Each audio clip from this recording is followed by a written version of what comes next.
Okay, good evening, everyone. Seeing that it is just a couple of minutes after 5:30, I'd like to call the Wildwood Building Committee / Wildwood Owners Project Manager Selection Committee to order. To begin, if we may have a roll call for those that are in attendance. Ms. Plowman, would you like to go first? Sure. Melissa Plowman from the school committee here. Jeff Hull, town manager here. Greg Bendel from the Board of Selectmen present. Mary Galezzo, finance committee present. George Hooper, superintendent of buildings present. Paul Ruggiero, Wilmington Public Schools present. Glenn Brand, superintendent of schools present. Thank you, everyone. For members of the community, note this compliant with open meeting law, Mass General Law. This meeting is available for any interested members of the community to join, and we have made the respective Zoom link available and posted as part of the posting of this agenda this evening. Purposes of tonight's meeting is to convene to conduct interviews for those three applicants rather, who have expressed interest in serving as the owner's project manager for the Wildwood School project that is in conjunction with the town of Wilmington's MSBA partnership program. Tonight we will hear presentations from three different firms, and we will do our best to follow the agenda and the timeframes in order. First will be SMMA, and that will begin just in a moment. That will be followed by Hill International, and then we'll conclude the presentations this evening by a firm and those representatives from Colliers. Members of this committee have certainly understanding around our charge as a committee, and that is to ultimately make a recommendation for one of these firms to move forward in this process and to ultimately serve as the owner's project manager for the Wildwood project. Just to, if I may, open up to my committee members. Do you believe I've forgotten or overlooked anything before we begin? Mr. Bendel. Thank you, Mr. Chairman. If I could, I'd just like to make a brief comment, if that's okay. Certainly, thank you. Yeah, thank you. I just respectfully wanted to just, for the purpose of the recording secretary's minutes, I wanted to state my objection to the fact that neither tonight's meeting or Thursday night's meeting has public comment on it. And so I just hope that that would be noted in the minutes of my objection of that. Thank you.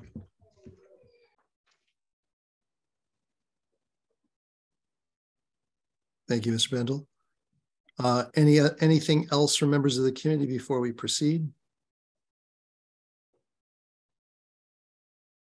Okay, so the way that this meeting tonight will work is, again, just to reiterate, we will hear from three different firms, one firm at a time. The firms have been, of course, invited here this evening. They have at their discretion decided upon the members of their firm to bring along for this presentation. Ultimately, at the end of this, our interest in representing the town and, of course, the school committee and the school department is to select the firm that we believe will best help support our MSBA project specific for the Wildwood building project moving forward. This evening, the firms have been invited to present to us in order to help facilitate our understanding of their work in related fields. Members of this committee will have questions for the firms, and the questions will be consistent for all three firms as we move through this process.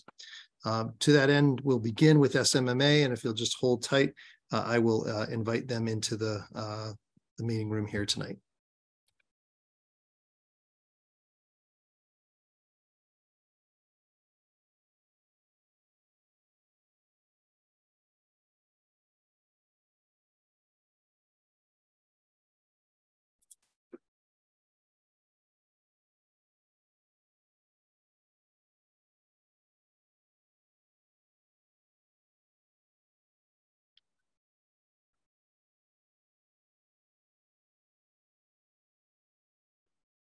Thank you for your patience, everyone, and good evening. My name is Glenn Brand, Superintendent of the Wilmington Public Schools and also Chair of this committee, the Owners Project Management Selection Committee for the Wildwood Project. We're thankful to have you here with us this evening. And maybe to begin, we will start with an opportunity for folks on this call to introduce themselves. I will just point out to members of the SMMA that this call is being recorded. We plan to do that for all of the other firms that have expressed interest in this project, and we will intend to make it available for the public in due course shortly after tonight's meeting. And so to begin, if we may, we'll go around so that folks from SMMA know who's on this call with us and the groups that they're representing, and then we would love to give you the same opportunity. Again, Glenn Brand, Superintendent, thank you for being here.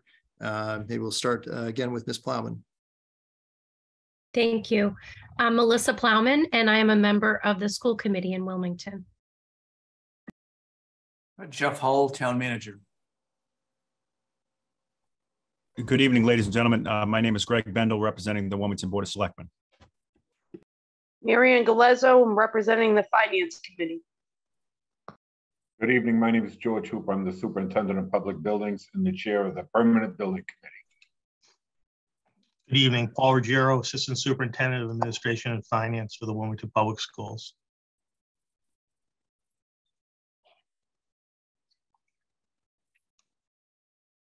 Sorry, SMMA, please go ahead. You're going to bring up Good evening. My name is Julie Leduc, and I am the project director.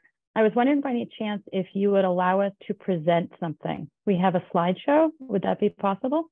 It certainly would, and you will have you have the opportunity now to share the screen, if you will. So absolutely. Thank you. Thank you. I'll share the screen.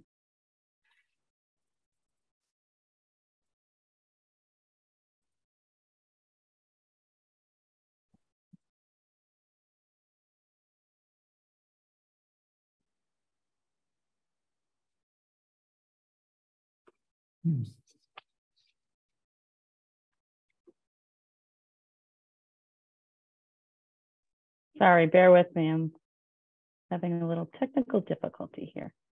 There we go.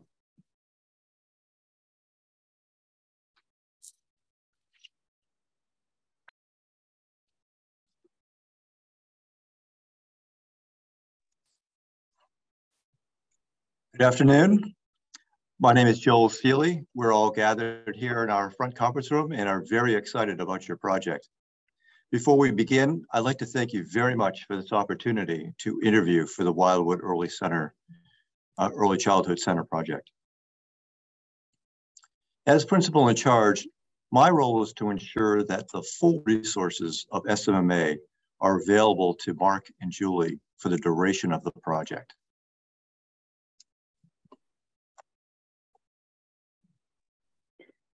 My name is Julie Leduc, and I'm the project director on this project.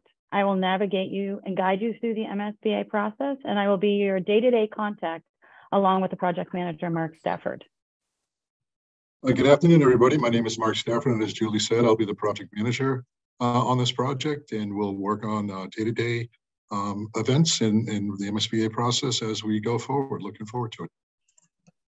Hello, everybody. My name is Bob Smith. I will be the on-site field representative. I'm Phil Poinelli, Director of Educational Planning. My role is to ensure the issues and pedagogies by the selected architect and educational plan. Good afternoon. I'm Martine Dion. I'm the Director of Sustainable Design at SMMA, and I will be the expert advisory for sustainability oversight for the project. Good afternoon, everyone. My name is Tracy O'Connor, and I'll be your community presentation manager for this project. As you can see, what we do is all about the children. As parents and members of our own communities, we treat every project like it's for our own children. We take opportunities to involve the students in the process, beginning with the groundbreaking ceremony and ending with a ribbon cutting ceremony. Nothing is more satisfying than seeing the smiles on their faces on their first day entering their new school. And I'm not going to lie, it always makes me cry. SMMA is focused on K through 12 public projects. In red are our OPM projects. Our K through 12 team of experts has provided exceptional experience across multiple projects, and we are prepared to provide that level of service to your project. Andrew Carnegie said, teamwork is the ability to work together toward a common vision. This is the approach that we would take with every project here at SMMA.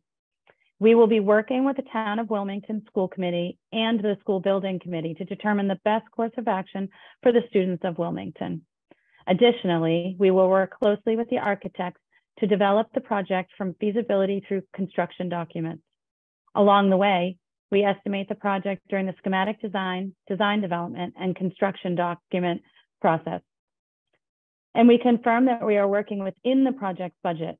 Our goal is to have this project and every project at SMMA delivered on time and on budget. And a very important part of that, as you see the screen in front of you now, is the project schedule. So we will work with the building committees and with the Town of Wilmington. Next month, you'll be selected an OPM. Once the OPM is selected, we can move on into the designer selection part. Very important to meet all the requirements for MSBA as we go through selecting your designer, advertising for that, and then selecting the designer at the end of it. Once we move on to designer selection, we go into feasibility. We'll be submitting the preliminary design program, having many community presentations, and working with your boards and your committees to make sure that all of these things are talked about as the process goes on, and the more important, meeting the board meeting requirements for MSBA. Once we get through the feasibility and that's accepted, we move on to schematic design going into 2024. That's submitted to MSBA, and then again to their very important board meeting in August of 2024. Developing that schematic design, again, presenting it, making sure everybody's aware of it, and getting buy-in to that. Very important passing at the town meeting. Once the town meeting accepts the project, you move into construction documents, bidding, and then ultimately construction. As part of the SMMA team, I will be involved from design through project completion, providing review and comments at each design phase. Once a contractor has been chosen, it's my responsibility to make sure that the contractor has a well thought out plan long before construction has even begun. I will have them provide a logistics plan that indicates travel paths for materials and equipment, cranes and construction vehicles coming to and from the site.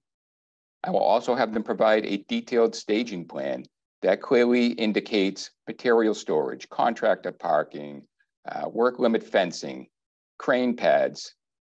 At each phase of this project, I will ensure they have a well thought out plan of exactly how the contract will be phased and coordinated. It's my job to be an active participant and build this and be your boots on the ground. I'm not the type of project manager that watches from the construction trailer. I'm on site, rain or shine, walking 5 to 6 miles a day, observing the construction progress and communicating with the contractors and the owner, because I will be your point of contact during construction. I will also be responsible for owner's third-party testing to ensure that it is scheduled and tested according to the contract documents. We at SMMA are invested in working with the Town of Wilmington to determine the best solution for the students formerly of the Wildwood School. We have reviewed the documents and presented to the town and are aware of the issues that have been identified in the request for services. We are also aware that the town has been working with Dorian Whittier on a feasibility study for the Wildwood School, as well as other schools within your town. We will continue the process of guiding the town of Wilmington with the designer selection, and we will assist the town with developing the request for qualifications for designer services to include all items and issues throughout the life of the project. The current Wildwood site has been maintained well since it was constructed in 1955. An oil leak caused the school to be closed and the students relocated to Shawsheen, Woburn Street, and West Intermediate School. This is not a long-term solution, but a temporary one. And as your OPM, we will investigate ways to return these students to one temporary location while the project develops. In the feasibility phase, we will facilitate the process of determining options that may include a grade reconfiguration and presenting these options to the committees. Some items that were specifically mentioned in the OPM request for services is that the current Wildwood School lacks the security features that have become necessary in this modern world. We will work with the town, including the police department, to ensure whatever option is chosen, the students' and staff safety will be a high priority. If the new building is to be constructed, the proximity of the building in relation to the road and wooded areas will be evaluated for any safety concerns. As your OPM, we will work with your designer to plan spaces for all specialty needs within the school, for example, the administration and the school nurse, as well as spaces that allow for inclusivity for students who have special needs.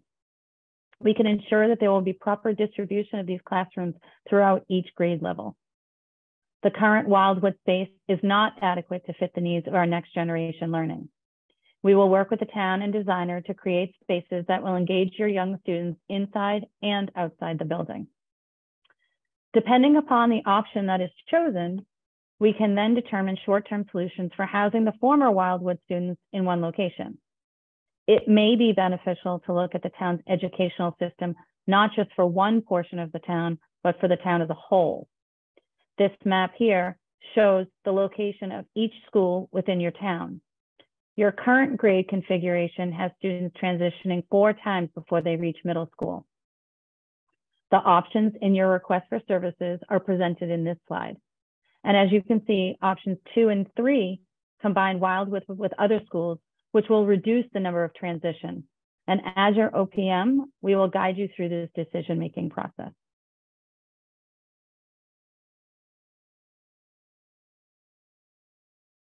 Sorry. 2 things this slide points out include varying school sizes, and from very small to rather large. And likely the desire for small learning communities exists within the town. All 3 are possible within these 3 options.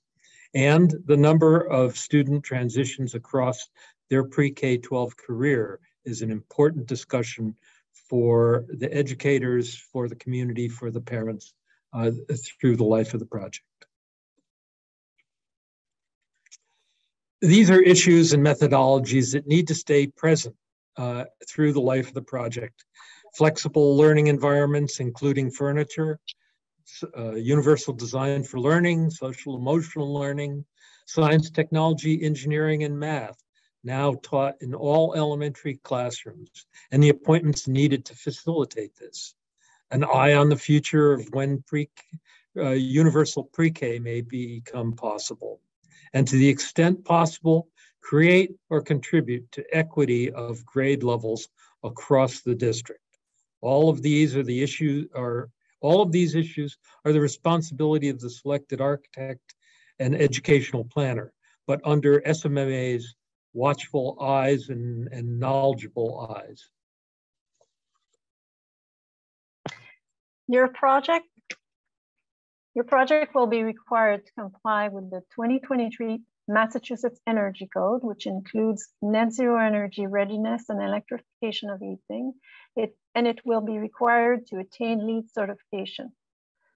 Building on SMMA's 6 net zero energy school and more than 45 LEED certified projects, 15 of which are gold and 2 platinum, we will ensure that your design team and the consultant deliver to the best sustainable design practices, as well as benefiting from additional financial support, such as MSBA's additional reimbursement points and utility incentives for energy performance.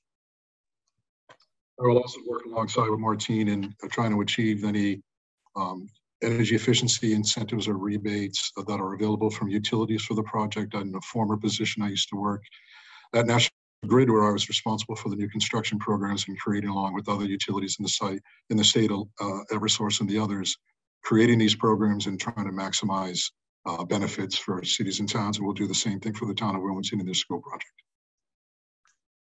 Our approach to community engagement starts from the very beginning of the project. We will work with the school building committee to identify all community stakeholders. It's important to meet with these groups on a regular basis to keep them informed about the project. The PR subcommittee will be charged with keeping the community informed about this project. Our community engagement toolkit shows a wide variety of ways in which the Wilmington community can be reached. We have managed community engagement on projects pre and post pandemic, so we have developed some best practices. The most powerful tool in the community engagement toolkit is the project website, which I've noticed has already been set up. It's great to see all the information that has already been shared with the town and its citizens about the Wildwood project. Meeting minutes, agendas, FAQ documents, and the latest reports and images will all be posted here. QR codes can be added to all materials directing the community back to the project website. Community meetings, table talks, and surveys are powerful tools to gather community input and answer any questions. Wilmington Community TV and social media, specifically Facebook Live, can be used to live stream community events and answer any stakeholder questions on the spot. Townwide events such as the annual 4th of July celebration are important to have a booth, hand out information, and answer any questions.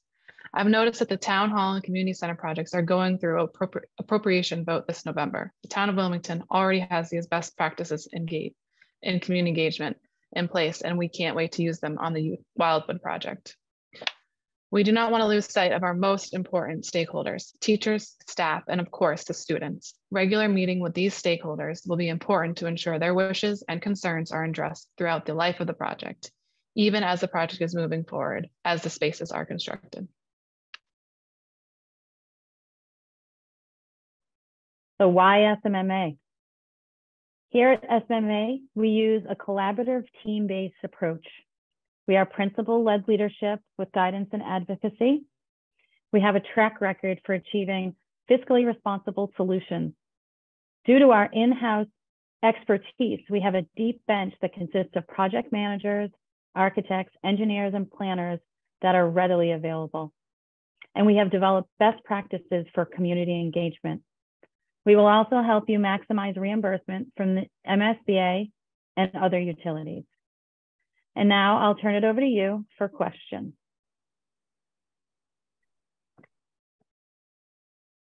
Thank you very much, folks. We really appreciate your presentation. We, as members of this committee, do have, as you might imagine, questions, and we will now enjoy the opportunity to proceed with those. We'll start with the first one.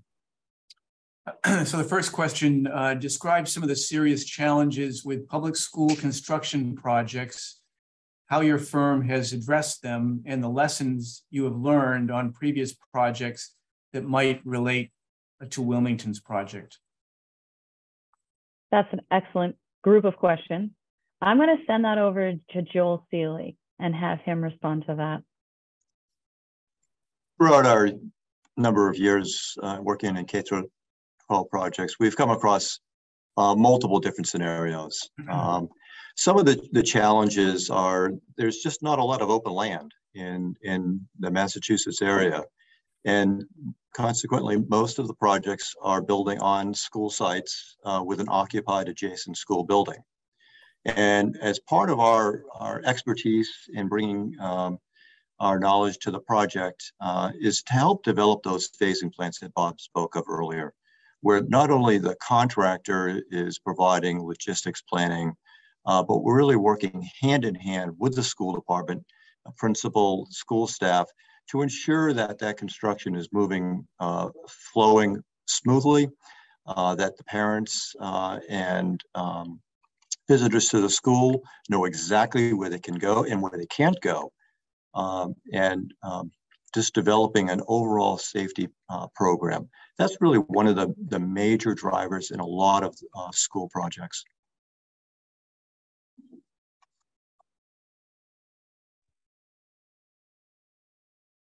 Thank you. I have the next question, if you would. Describing your role in assisting the town to obtain support for funding a school project and your approach to making a compelling case for this project to the community of Wilmington. Well, that's a great question. I'm going to actually, Tracy touched upon that earlier when she was talking about community engagement. So I'm going to turn that over to Tracy and have her give you a little bit more of an in-depth conversation about how we engage the community. Thank you. So I think the most important thing is that this is a collaborative team effort between the town of Wilmington, SMMA, the selected architect, and the contractor. Communication is key, so key in these projects. So the earliest that we can start meeting together as a committee, as a PR subcommittee, and just get our messages organized, I think that's really the most important part to a successful project. As the project moves forward, information is going to change throughout the life of the project. So we need to make sure that the website is always up to date. Numbers, dates, all that stuff may change as stuff evolves, but we just need to make sure that the website, which is really critical for these projects, has all the correct information. And that is something that we will help manage and make sure that all the information is up to date.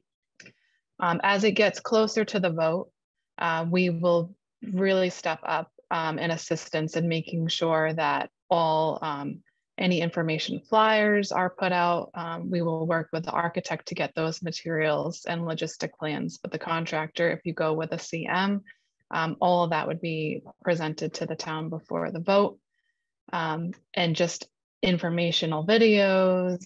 We've done live TV interviews before where we've spoken with the OPM and architect, and they've been recorded and put out on town television, social media. I see that Wilmington is very active. The town website has a lot of great resources already about pumping out information, specifically with the town hall and community center projects that you have going on. So I know you already have a lot of best practices, but I think getting people in the committee to form a subcommittee that can work with us is really critical. So that's my answer. Thank you. All right, I have the next question. First of all, I want to thank you for the presentation. It was well put together. Dr. Brand, did you want to say something before I jumped in? No, I'm fine. I think there was somebody else though on the call that was going to. Well, I think Phil just wanted to add in a couple of things. So if you don't mind, we'll let Phil talk. Thank you. So leading up to the issues that Tracy brought up, I think what's critical within the community is for them to understand the educational need and the educational impact, both of one school, 2 schools, 3 schools, and the schools across the district.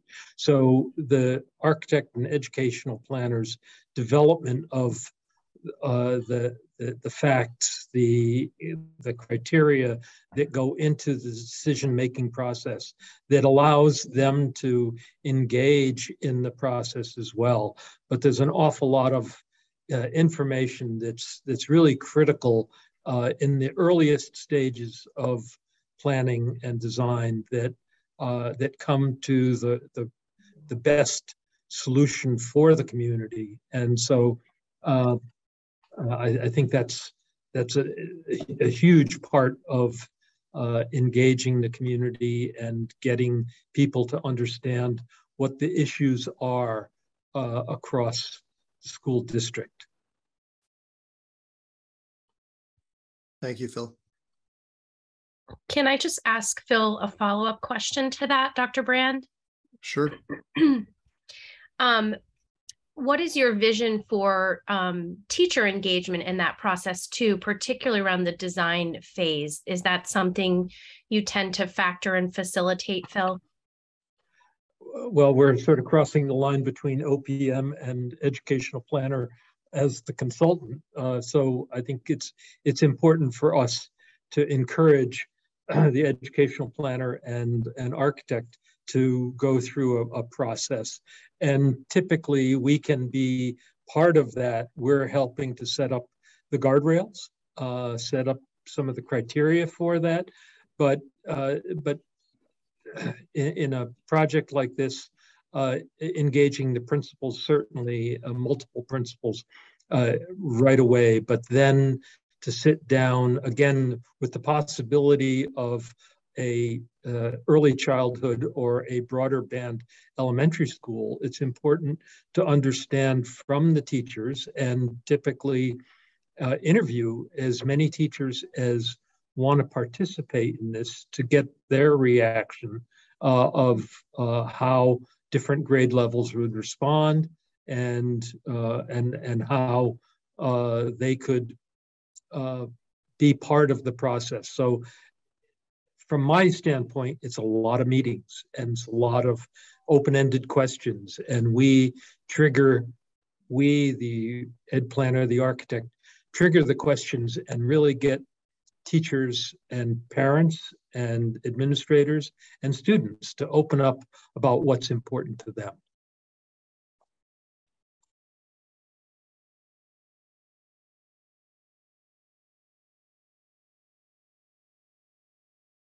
Next.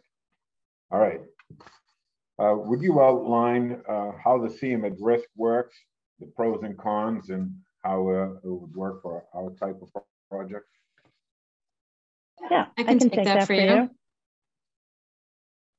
Thank you. So typically in a chapter 149, that's what we call design bid build.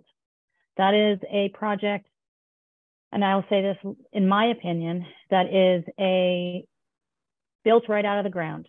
If you have a field that you can build a school on, typically that's how you would do it. You would find a parcel of land you can build from the ground up. Design bid build is pretty much what it sounds like. It's the low bid wins. There's pros and cons to that, which is, you get the best bang for your buck. The downside of that is sometimes you get a contractor that you don't want, one that, it has a reputation, but that, you're stuck with. In a chapter 149A project, which is a CM at risk, you bring the contractor on during the design phase. And that contractor helps guide the architect, or I shouldn't say guide, it helps assist the architect in the design plans. So when they're doing the plans, they're kind of working in tandem so that they're reviewing each other's work so that it eliminates during the construction phase a lot of the issues. I will say that one thing about a chapter 149A project is that typically I see them on an addition renovation project, but not to say that's the only place that you will see that. It could be on a project that is extremely complex. Their site could be extremely complex. The actual building design could be complex. So there are a variety of reasons in which we choose to go chapter 149A, which is the construction manager at risk. The one thing I can say is typically upfront, it is a little bit more expensive to go that route, but you are getting a contractor who is involved through that design process, which has its benefits. Thank you.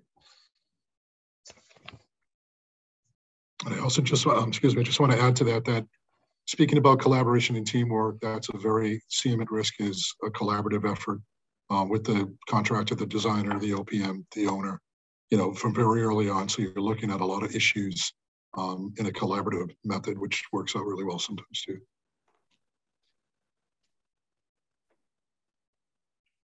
Thank you. If I could just ask a question, and maybe there's no clear connection to the two, but when you look at CM at risk versus design build, is there any correlation that you've noticed in your experience between the number of change orders required using one model versus the other? I'm going to actually have Joel Seeley answer that question. Yeah, within the CM at risk model, the issues that Julie spoke of that sometimes come up during the design documentation can be discovered during the design phase with the CM.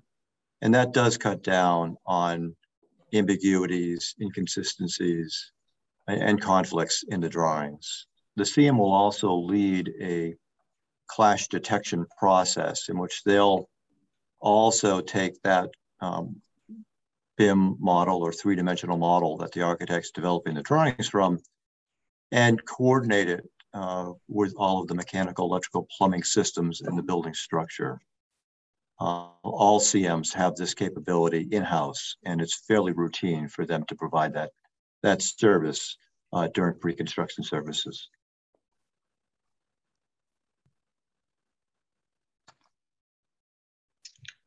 Okay, thank you for the presentation. I know during it you did mention, why SMA, but can you just expand a little bit upon why your firm is best suited to provide OPM services for our project and describe the qualities that give your firm the edge over any competition? I think the reason that SMA should be your choice is that in-house we have designers, we have designers, we have engineers, we have planners. So we have the ability to, for lack of a better term, walk down the hall and say, Bob, can you take a look at this? Tell me what your thoughts are on this throughout the whole phase of the whole process, from start to finish. We've been very successful in the OPM projects that we've done here. We've been on time, on budget. I'm sure you've done your due diligence and made reference calls, and I'm sure that the calls that you've made have given you an indication on the quality of work that we perform. And most people don't understand what an OPM is. And as an owner's project manager, we are there from day one to the last day when we hand you the keys. And then a year later, when you call and you say, hey, we have an issue here, can you come? We're there immediately. We take this job very seriously. We love the communities that we work with. And I think we've had a good representation of working all across the state of Massachusetts, and not just in one significant area. Just a quick question if I may. So there's clearly a diverse team of people here with various expertise. The two individuals that will be the primary points of contact. So when you're dealing with a community on a project like this, does the group we're seeing here this evening have some kind of periodic check-ins on our project to access that expertise in various ways, or how do you bring the various talents that you have here this evening together with some regularity throughout the process, given that we're typically going to be dealing with a couple of folks, as I understand it? Right. So myself and Mark Stafford will be your day-to-day points of contact during the design phase, all the way through the end of the project. Bob Smith will be your point of contact. He'll be your on-site supervisor during construction. During the design phase, we're going to go through a series of designs. So, we're going to start with feasibility, work our way through schematic design to design development into construction documents. And through that, it starts off with the designer creating just kind of a conceptual idea. And that conceptual idea then gets more refined as time goes on, as we move through the process. During that process, we have the expertise of Phil and Martine here that, we can go to and say, okay, Phil, well, let's talk about the educational plan for the town. Now, it is not SMA's responsibility to be your, to do that work. Your architect will be in charge of that. However, having Phil here with us daily is kind of a check-in. Hey, Phil, this is what the educational planner from the architect came up with. What's your thoughts on this? And we can collaborate with the architect, as well as with sustainability. Right now, sustainability is probably one of the foremost things that I hear about on every project. They want to know how they can save money, what they can use for photovoltaics to house their energy. You know, the envelope of the building, how can they make the building more energy efficient? What types of equipment can they use? And having Martine here, you know, when you have the sustainability expert from the architect, they can have conversations. They can work together on that. But, you know, we just brought two of our, you know, leading team members that we use more frequently. However, you know, we do have mechanical engineers. We have electrical engineers that can also assist in reviewing these documents to make sure that they are where they need to be at all times. Martine would like to join in on that one for a moment. I just want to add, for an example, the project, as I said, is going to be designed under the upcoming Massachusetts code, and it's a big learning curve. And I've been very involved with the development of that code. So I will be there to bring recommendations and advice in the case there are, you know, issues and challenges that come up as part of the design process. So I'm there to advise you on how to go ahead. And of course, it'll be all to the design team, but we have this expertise to bring additional knowledge to flatten that learning curve that's upcoming. And Mr. Hull, just to add on to that, Julie and I are readily available to assist this project at any process, at any time, for any need. That would be our focus.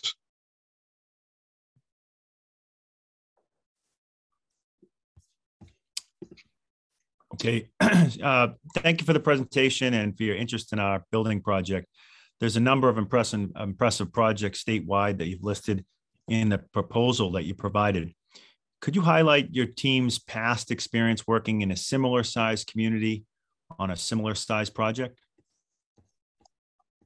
Yeah, actually, sorry. Yep, I can take that, Julie. A very similar project for us as OPMs was the Northbridge Elementary School. It had the same amount of design enrollment, grade structure, grade configuration options that your project has. And just as Phil spoke of earlier, working with the community, making sure that the community understood the pros and cons of each one of those grade configurations within each of the options, the different size schools within each of the options, and how they all affected each and every one of those families in the community was quite significant and a really great foundation for us as OPMs on how to make sure communities fully understand the decision-making process. And that is so key, as Mark spelled out in our schedule, that by the time we finish the PSR phase, or the preferred schematic report phase, you'll need to be down to the one single option. And so we've built into our schedule enough time during the PSR phase to really hone in on those pros and cons of those different options, to make sure your community can really understand them and provide you as a building committee feedback to assist you in making that decision to get to the one preferred option. Thank you.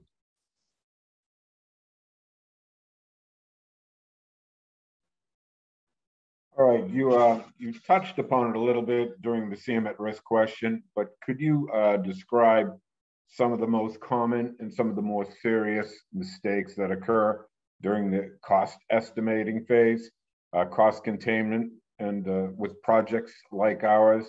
And could you explain the procedures and approach that your firm has in place to eliminate these issues?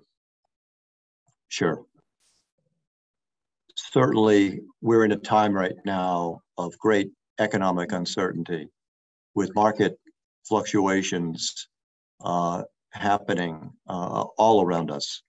And one of the key aspects is to be able to utilize our database of all of our projects, current as well as past, to understand cost trends and cost cycles.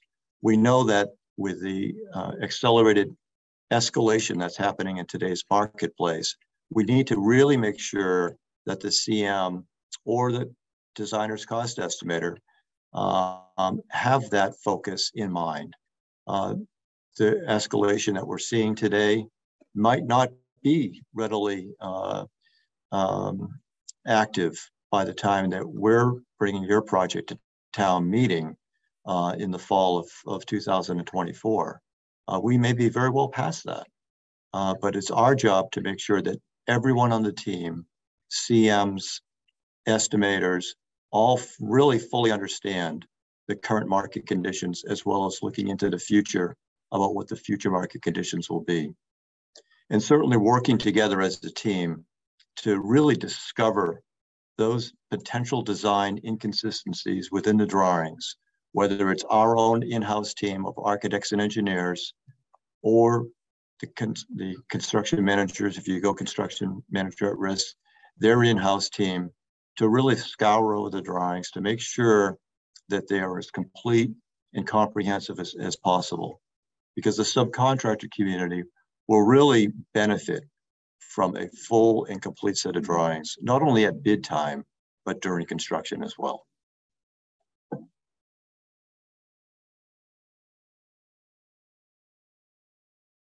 Thank you.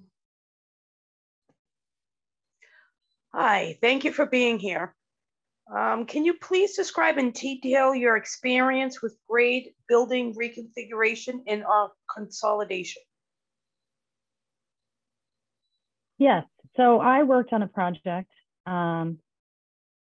where it was a K-2 elementary school, and we went through the process of determining what the best needs were for the town. So we took the overall grade structure of the town, how many children were in each grade, and what the projected enrollments were for the next 5 years. And by doing that, we were able to determine the space that was needed and the space that was available in the town, as Joel mentioned. And one of the most difficult things is actually finding space in town. There's not a lot of places to develop in some areas.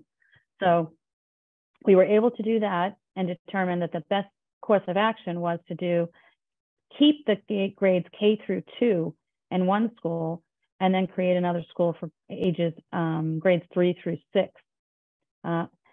We have successfully opened that school, and the students are extremely pleased.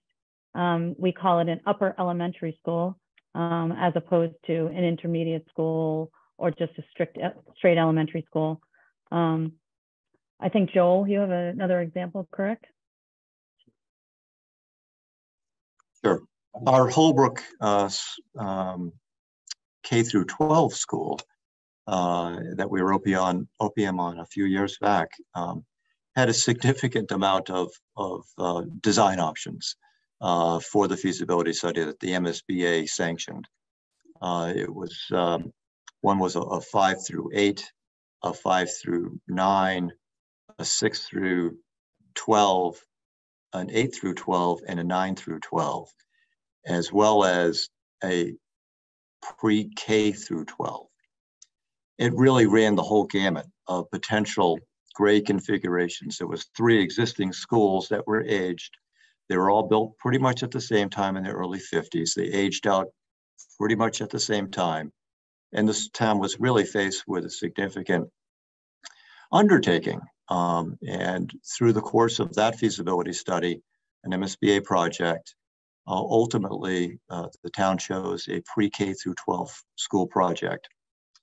There was one other scenario that was worked through as well, which was regionalization at the high school level with the adjacent town.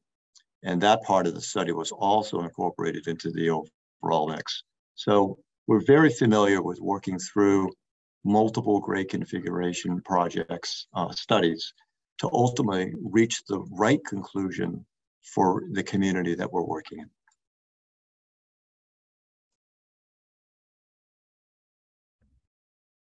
Can I just ask a quick follow-up to that of Mark and Bob specifically, I guess?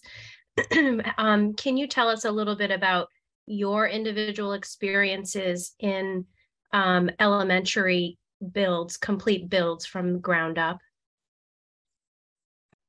Well, my experience, I've been over 30 years in the business. I initially was in traditional public design architecture at the beginning of my career, and I did that for almost 17 years and was involved in a lot of K through 12 building projects. So traditional architecture for a long time, and went off to do some energy work, did some private work after that, and then came back to the OPM world to oversee projects that I was well invested in or well experienced in, understanding the process from design up through construction. So I've been involved in that for quite a long time. Prior to me working at SMA, I worked at the Boston School Department for 30 years, overseeing various renovations, as well as being a liaison with the Public Facilities Department for new school construction. And then when I moved to SMMA, I've been on the Templeton project and the Lawrence Oliver project, performing construction administration for those two projects.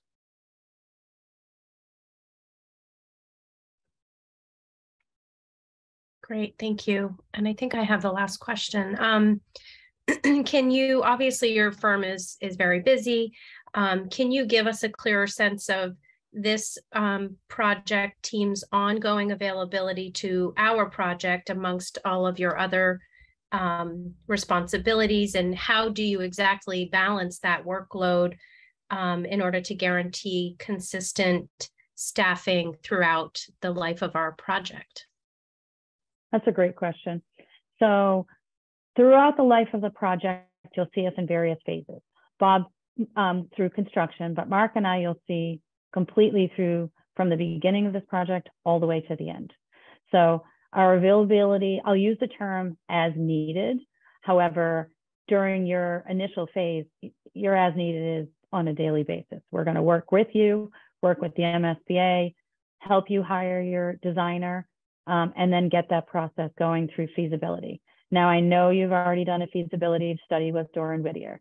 You know, I've watched the videos, I've seen the PowerPoint presentations. So I know that you are, let's use the term, ahead of the game. However, you might get into your designer selection, determine that, you know, this is, you want to head in a different direction. We never know. It all depends on when you go to that, and when we have those interviews and who presents in front of you. So we will start the feasibility study all over again. And I think it's really important to do that so you get a fresh perspective. So through the feasibility study into your schematic design, you know, Mark and I will be working in tandem, you know, putting your reports together for the MSBA, your presentations, going before the board with the town, presenting to them what your options are, what you've chosen, all the way through to whether you decide to go Chapter 149A, which is the CM at risk, or whether you decide to go to design bid build.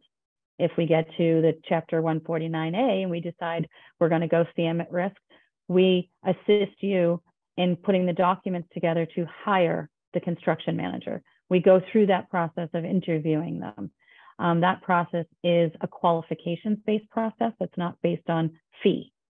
So once you decide on who your preferred construction manager is, then we help you negotiate the fee with them. From there, we move forward with the remainder of the design, bringing them on board to help assist in that process. So we work out all the kinks as much as we can. Like I said, Bob and I will be your Mark and I will be your day-to-day contacts throughout that entire phase until we get to construction. And then you're going to have Bob, he's boots on the ground. But Mark and I are still going to be there. We're going to be at every meeting. We're going to be at every meeting, in between every meeting, working with the town, the community, going to community forums, working with Tracy to do websites and bringing her all the information that's necessary for us to get the word out to the citizens of Wilmington. Just to follow up with that as well, Melissa, we're hired as your OPM. We are there for you throughout the entire process. As Julie had said, we're there with you from the very beginning to the very end, and we'll have any other assistance as part of this full service architectural and engineering firm that SMMA is to bring that to bear for anything that is needed as the project goes forward. We're experts in the MSBA process and overseeing design and construction. So we are there with you through every step of the way. Just to follow up on that, if I could, can you indicate how many projects right now you're both involved in, and how do you gauge, what your maximum bandwidth is, so to speak? Well, that's a really good question. Right now, both Mark and I are involved in 2 other projects that are in various stages. The key when we do this is to make sure that we're not doing all of our projects in design, because they require a certain amount of your energy.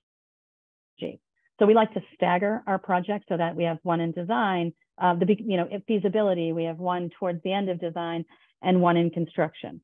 So it allows us to spread our time efficiently. I'm not going to lie when I tell you this, I'm a workhorse.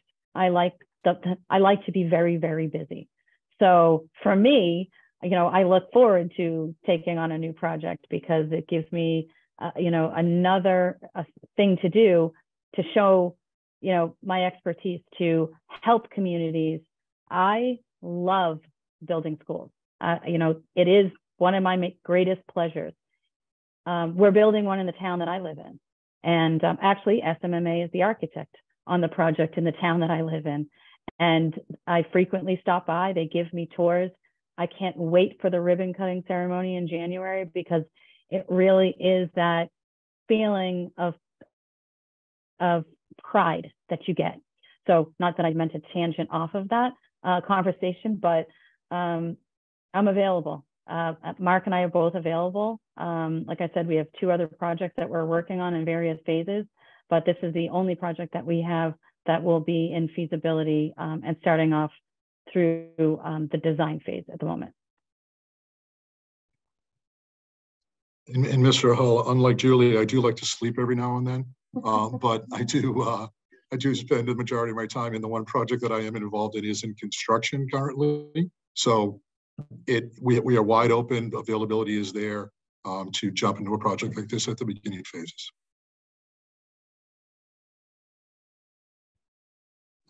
Thank you. If I may, any other questions from members of the committee?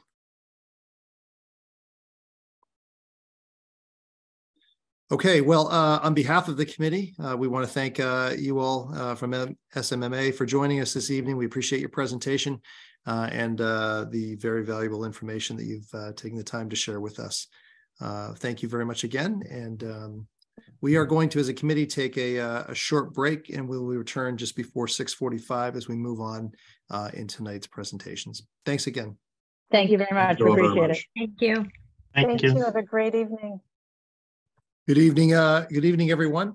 Thank you so much for being here. My name is Glenn Brand, Superintendent of the Wilmington Public Schools, and also the chair of the Wildwood Owners Project Management Selection Committee.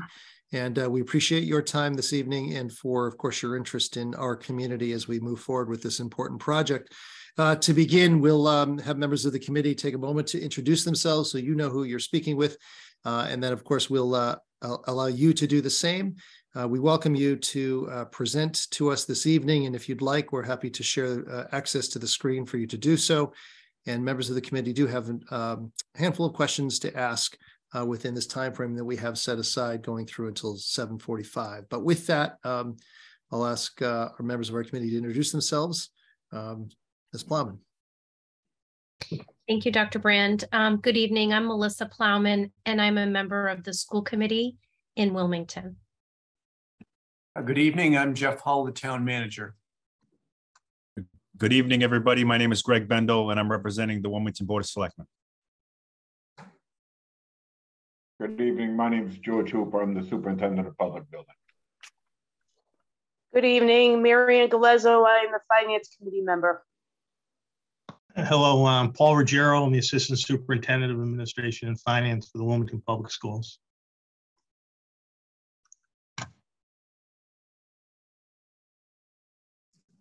Anybody else? No, I think that's everyone from members of the committee. So with that, we'd certainly turn it over to you. And again, thank you so much for being here tonight. Or just do a quick across the room what our names are. Go ahead, Viv. Sure. Hi, everybody. I'm Vivian Verbedian. I'm a resident of Wilmington on Marion Street and very excited to be here today. Hi, everybody. My name is Mohammed Al-Jabouri. I'm project director and excited to be here. Hi, good evening, everyone. My name is Martin Warrington, project manager with Hill International. It's a pleasure to be here tonight. Hi, my name is Paul Callis. I'm program director at Hill, and I'm glad to be here. Thank you. So thank you very much. My name is Peter Martini. I head up the New England office for Hill International, and I'm standing in tonight for Mike Carroll. Mike and I take different jobs as principal in charge. Mike was at an important meeting tonight with another city in town who's getting ready to hire their general contractor. So I'm standing in for Mike tonight. I want to thank Tracy. I guess Tracy sent around our placemat, I think. So if you have that, that's great. I really appreciate that. So just briefly, I just want to go over what's on here. We have an agenda. We understand that there's going to be 15 minutes of short presentation from us. The majority of the time will then be spent on questions and answers, and then there's a 5-minute close. So we're gonna keep it to that. Our agenda, which is in the middle here, I'm just going to introduce quickly Hill and the team. We'll get into Mohammed talking about some leadership and communications. Martin will talk about project controls. Vivian on the community engagement part. Also with us today is Vincent Miller, who we recommended as our field person, and Paul Callis, who's here as our MSBA expert on that. So moving forward, so that's the agenda. So Hill International started up in Boston. We're a local firm. It was called R.F. Walsh Company. R.F. Walsh did a lot of work and was one of the originators of the public bidding process and was really involved in that. One of the first OPMs up here, R.F. Walsh, and there's still people here from R.F. Walsh. At that point, when Bob Walsh retired, we became collaborative partners. Collaborative Partners was a growing concern in Boston, providing OPM services.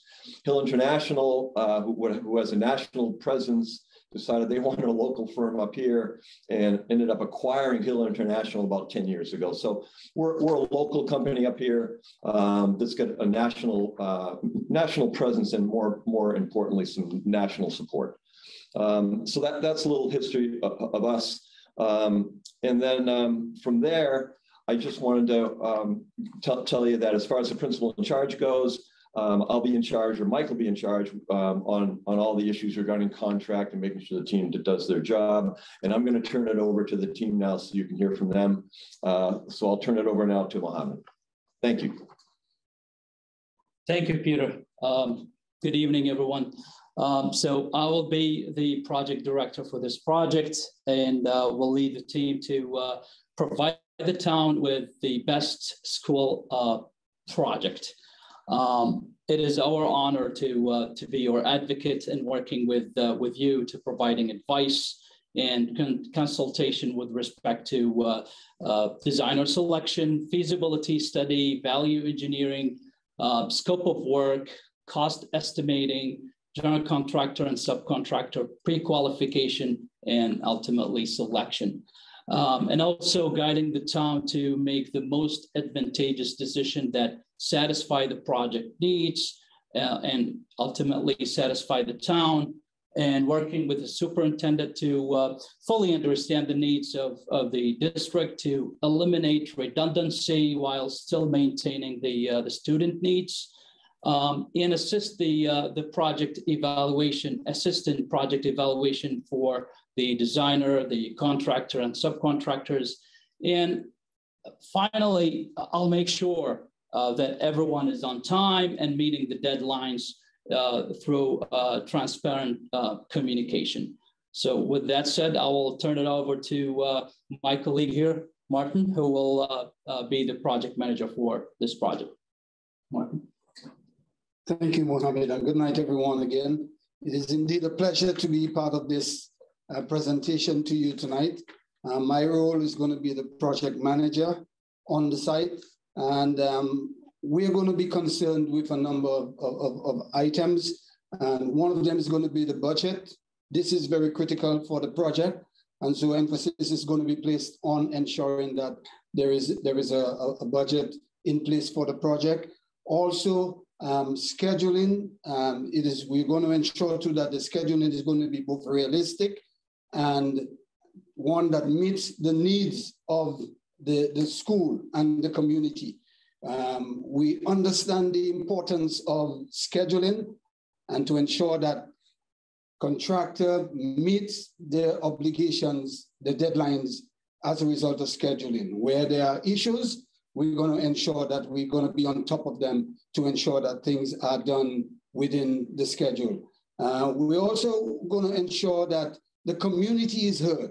We understand the importance of the project to the community, and we're going to ensure that the community is heard, and whatever the community comes up with and the need.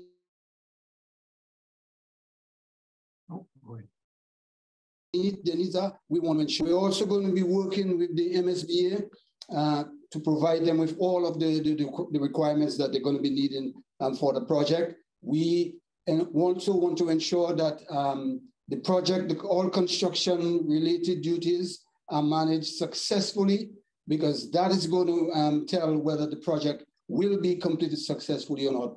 So this is going to include reviewing of contractor schedules, quality assurance. This is something, again, that we're going to put emphasis on, and also document control. And then finally, the close-up. We understand the importance of such a project to the community of Wilmington. And so we are excited to partner with you to ensure that this project becomes a reality. So without any further ado, I'm going to hand over to my colleague, Paul Carlos, who will at this time speak with you. Hi, thank you, Martin. My role on the project is a special subject expert, particularly with the MSBA. I'm a registered architect who's had over 20 years of experience with this company, doing literally dozens of public school projects, design, construction throughout Massachusetts, all on time, all on budget. And my role on this is to help navigate with the submissions to the MSBA. And as some of you may or may not know, probably the most important piece to the success of any construction project is the construction documents, what the contractor builds from. And so I'll be assisting the team with reviewing the construction documents and the design submittals through the project, and giving them any and all advice that that's needed to help to make the project completely successful. Thank you. Hello, everybody. I hope you're having a good evening. And I'm Vivian Verbedian. I'm a resident of Wilmington, living on Marion Street. And I actually have a young daughter and a young child who goes and will be going into the school system. At Hill, I am a project director, having worked with multiple towns and multiple municipalities doing exactly this, building the right school for the community. And with this project and with my team, I want to be that project manager, helping you communicate and communicate properly to the community in order to make sure that we get this project right. I've had much success, especially during the pandemic, in communicating not only virtually with all of our community members, but with everyone, both virtually as well as in person. We need to make sure that this community is heard. It's crucial that the communication and how it is portrayed outwardly to the community is done correctly and is done right. Let's face it, we only have one chance to do this right. I also want to make sure that I'm working with you in conveying what is necessary, because the perception is key, and getting the information out to the public, to engage them, to invite them, to listen to them, to really hear them is crucial for the success of this project. This is a community project. We are a community together, a strong community, one that I adore being a part of. There is no town like Wilmington, from their Harbles parades to Santa driving through, and our kids deserve a school that fits this community. In helping you communicate to the town and to all the members of what this project can be and will be is key. We want to start by having community engagements. We want to listen to them, hear them. We understand, Dr. Brand, that this is first and foremost an educational building and a facility, but it does need the community involvement, and it needs the support of the community when they go to vote for this project. With that, we need to hear them, and let's listen to them, because on many instances in the other communities we've worked with, some of the best ideas and the most creative ideas have come from exactly that, the community. We want to engage with them as often and as much as possible. To ensure the transparency and the success of this project, we feel that that will be key. And I'm here as a representative to help you, to guide you, and to be a partner with you in communicating to them. As I mentioned, my child will be part of this project, as yours will as well. The facilities have been well maintained and have exceeded their life expectancy beyond anyone's imagination, but it could be so much better. And collectively together, we can build on it and get the community behind us to support it, to vote for it, and to make it the success that it needs to be. I'm here not only as a project director, having done exactly that in other communities, but I want to be part of this project. And that surely only because I have a vested interest. My child will go to these schools. I am you. I am Wilmington, and I want to make sure that what is communicated to the public is the best possible, and ensure that this school project will be the best possible. Thank you. Vivian means it when she says her daughter is going to be part of this project. I don't know. I'm nervous about that.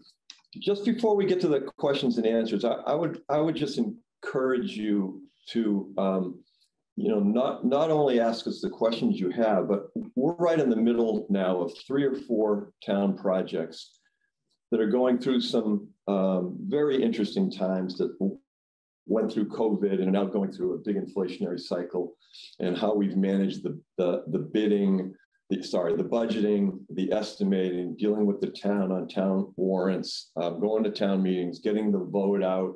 It's been a really challenging time. If you have any questions regarding that, just specific questions you might have, we can make this a meeting where we can maybe help you out with some of your issues.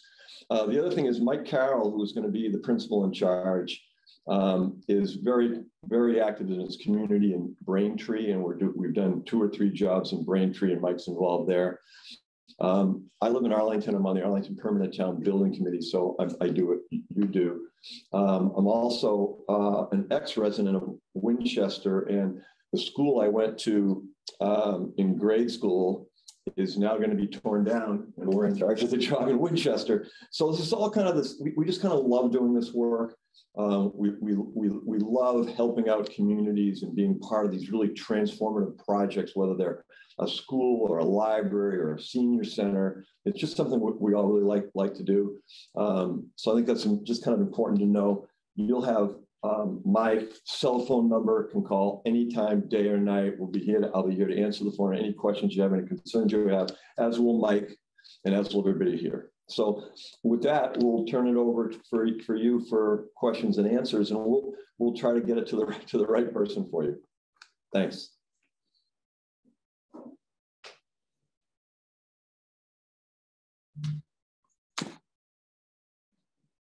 We left you speechless. That's right. So I guess I'm the lead off here with the questions. So if you could describe some of the serious challenges with public school construction projects that perhaps you've run into, how your firm has addressed them, and the lessons you have learned on previous projects that might relate to our project in Wilmington. We could answer that in so many different ways. So I can just start really quickly, and I know we all have stories here. I think right now you guys are facing risks, and we've been through the risks and the challenges. In our proposal, I think we said one of the most important things to do is to hire the right architect, and that's a challenge, and we have to make sure we get that right. Some of the other challenges, of course, are budgets. We're dealing with 3 projects right now: Winchester, Swampscott, and I'm losing Winchester and Swampscott. We have really set the stage early on in the project so that we're able to hit the budgets and respond. So that's a big challenge. Vivian can tell you some stories about getting the vote out in Swampscott, and Paul can tell you some other stories, as can Martin. So I'll just leave it to them. Yeah, I guess I'll start. So with Swampscott, that was a project that originally went to vote and failed. So they were kicked out of the MSBA grant program as a result of an unsuccessful vote. They re-entered the MSBA grant, and that's where we came in. With them understanding that what were some of the challenges they faced and what were the lessons learned, and how to better and more effectively communicate outwardly to the community to garner the support was crucial in the success of that. And mind you, we did that all throughout COVID. So while the project was in the height and trying to obtain and garner all of the constituents and the vote was during the pandemic. Their ability to quickly shift and transition to a virtual platform, as well as communicate out to the community, was effective and instrumental in getting to the successful vote. We had meetings upon meetings. Sometimes it felt like it was just nonstop meetings, but we needed to do that and happily did so because not everybody has the same timing available. So some people, we were able to target morning meetings, afternoon meetings, evening meetings, understanding that everyone now was working from home and had their young child there with them, including myself. So different ways of communicating was definitely one that we did learn and succeeded for that project, and now is going out to select their contractor and make an award. And that is where our principal in charge, Mike Carroll, is currently. I'll turn it over for some other stories as well. I would like to just talk a little bit about something that Vivian had alluded to earlier, about the importance of bringing in the community as far as the design of the project. One of the things that we do when we start out a project is facilitate a community forum where we ask you to gather all the residents, and we facilitate a session to understand what goals they would like to see in the project and how they would see the project as a success when the project is all completed. And that garners an awful lot of public support because community members are being heard. But as she mentioned, some of the best ideas come out of those sessions. And we just had a ribbon cutting for middle school in Weymouth that had a grade configuration that was completely different than any of the grade configurations that were thought of by the school department or thought of by the MSBA. And that's the project that got built with overwhelming voter support. First time they ever had a override vote that succeeded in the town of Weymouth. And we can't stress how important that is to be able to facilitate those sessions. We do that with you. We'll be the ones that will facilitate the session, get everybody involved in it with the markers and the giant Post-its, and do that particular what we see as an important exercise. And we recommend doing that as soon as the architect is selected on the project. Yeah.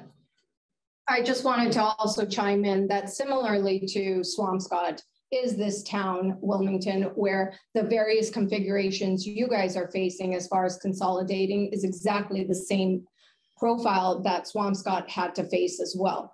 That at the beginning, they weren't sure what they wanted to be. So we studied various options and ultimately ended up with the option of a consolidated elementary school that went from preschool all the way to 5th grade, similarly to what you are proposing as one of your options to study as well. That being almost a 900 student school. At first, the community was extremely scared because Swampscott is a small town and it had that small town feel where, you know, everybody walked to school, and how would the community perceive such a large school in that same location? But with effective communication and constant communication, they went out to vote and were very successful in obtaining it. Martin? Yeah. Just briefly want to share with you, coming from the Brookline High School project, a project that started in April and was to have been completed at the end of August. But we encountered a few problems there. And 2 of them I can share with you tonight is the fact that there were a number of items that were just not available at all to the contractor. And right now they have become long lead items. And some are still in manufacturing, and we are unable to close the project. Another case in point is the ability for the contractor to find subcontractors for some of the work. That was a big issue. It is still hanging over the contractor right now. There's some areas that are still unable to be completed because of the fact that there was an issue with finding the right person, finding the right subcontractors to do the job. So this is only 2 of the different issues that we had in Brookline, and up until now, the project is yet to be completed. Thanks. I hope we answered your question and look forward to the next. Thank you. Thank you. I have the next question, and in some respects, I think maybe this is a continuation of this theme that you've been talking about in response to Mr. Hall's question. And certainly, I know Ms. Verbadian, you'd understand this. In our context here, we have 2 different sides of town, of course, and we have 2 different tracks or streams of schools, and recognizing well that capturing the attention of any community, I would argue, in this current day and age, in these time periods, is not always easy.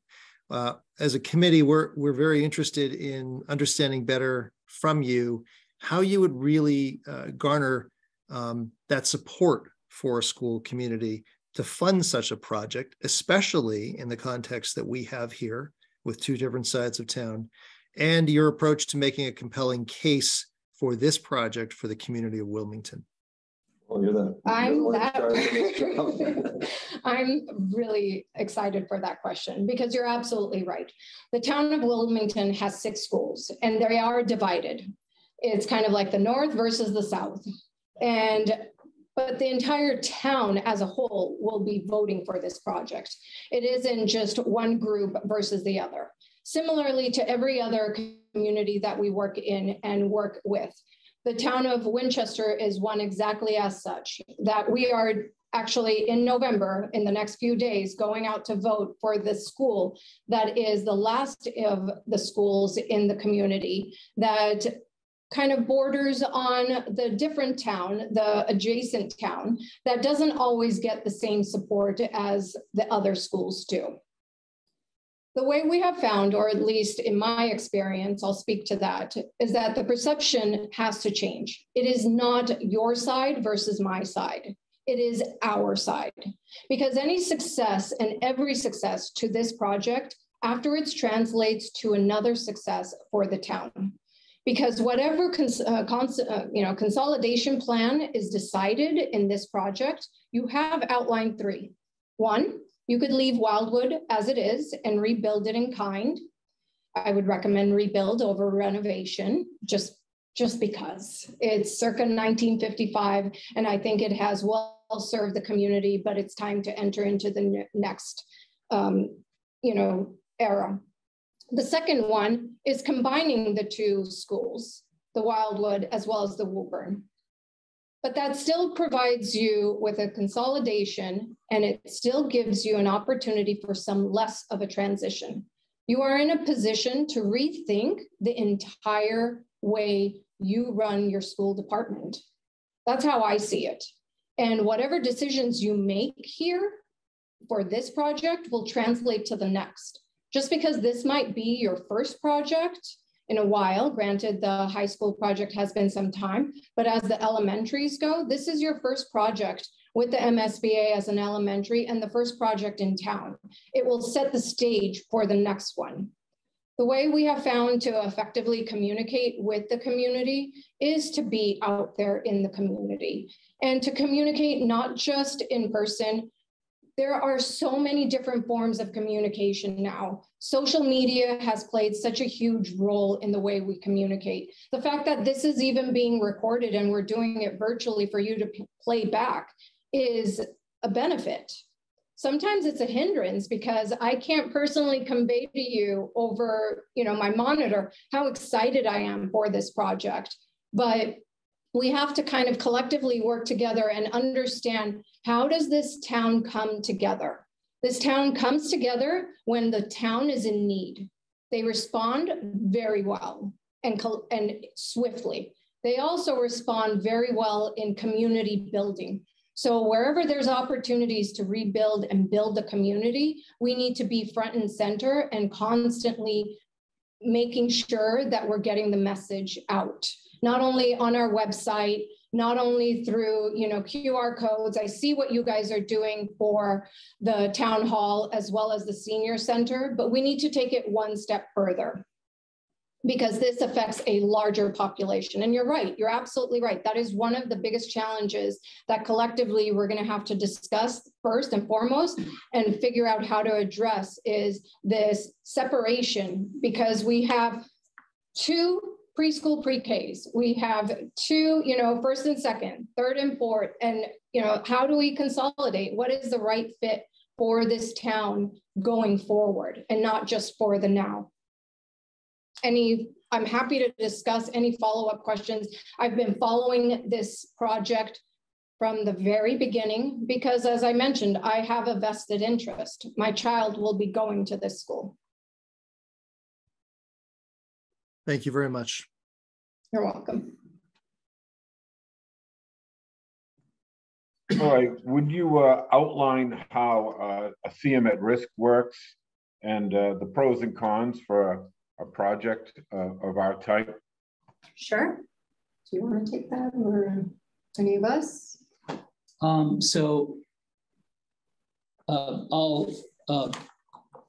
initiate the answer, and I will let my colleagues chime in on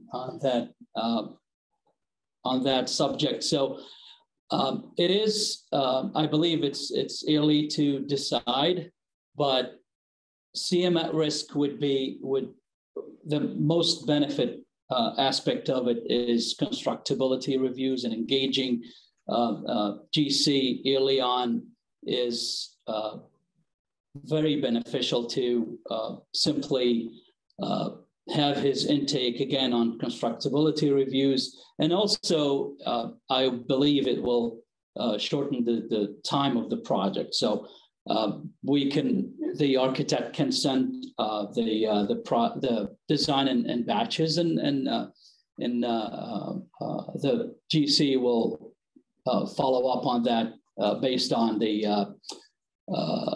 whatever batches have been issued. So yeah, no, I would just add, I think that's exactly right regarding you can get some early bid packages out, etc.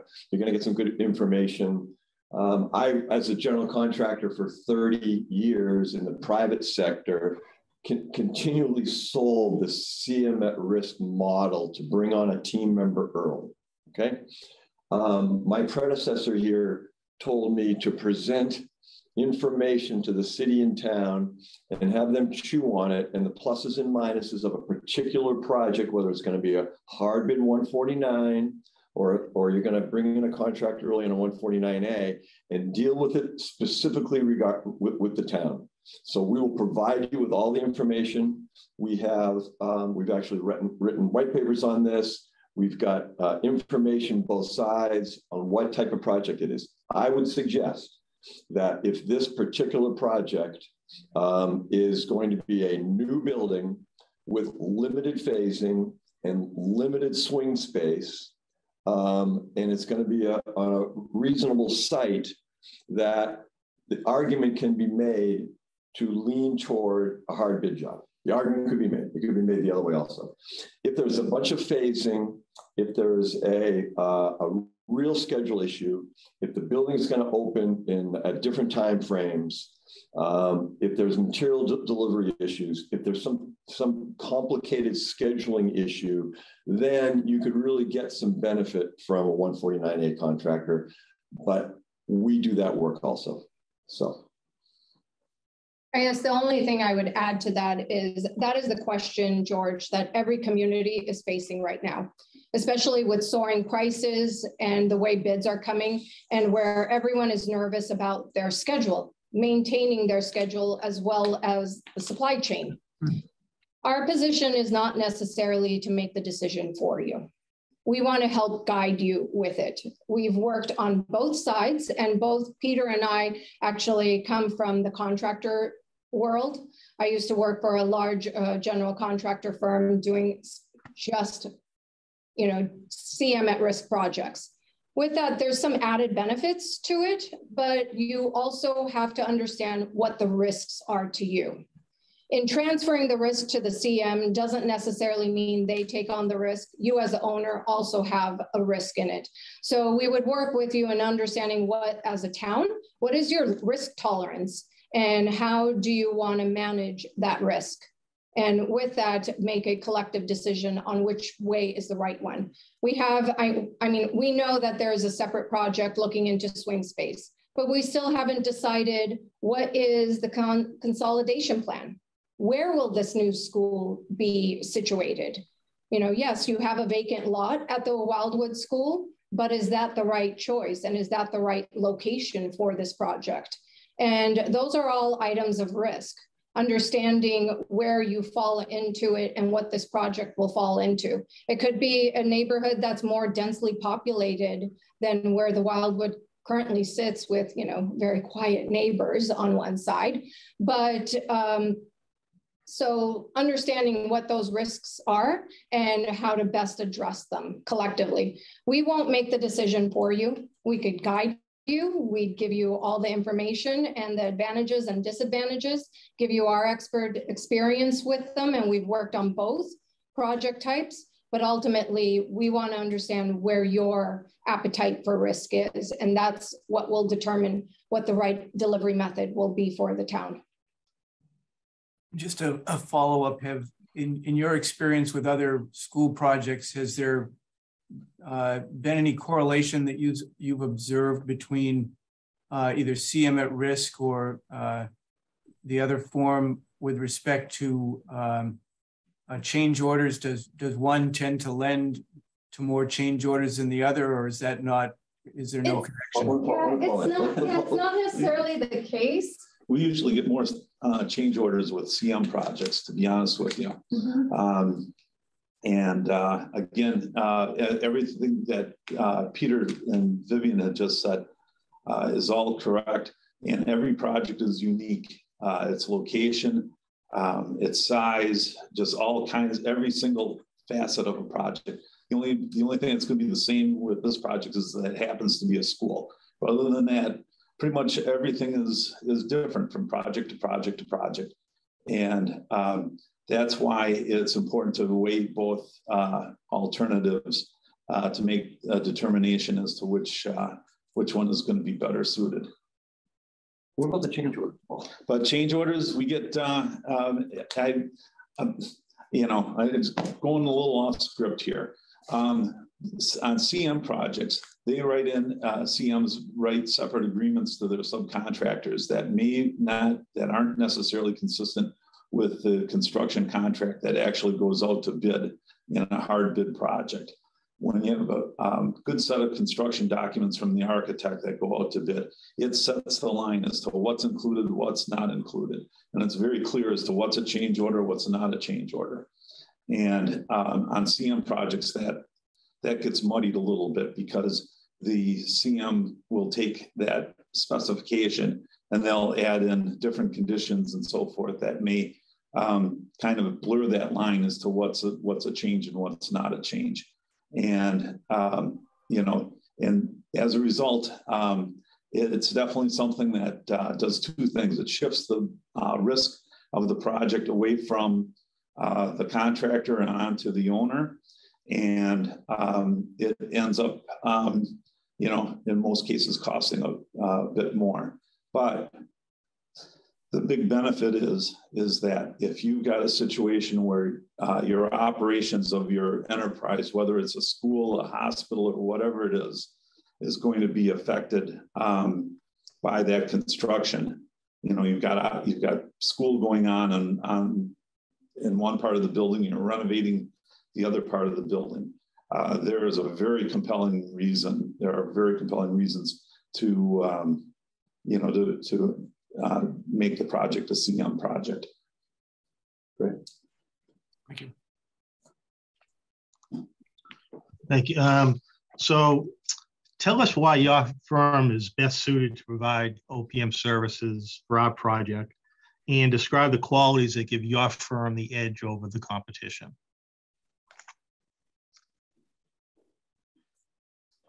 Well, Hill International stresses a few things. We stress in our culture working in your interest. And a lot of that has to do with money.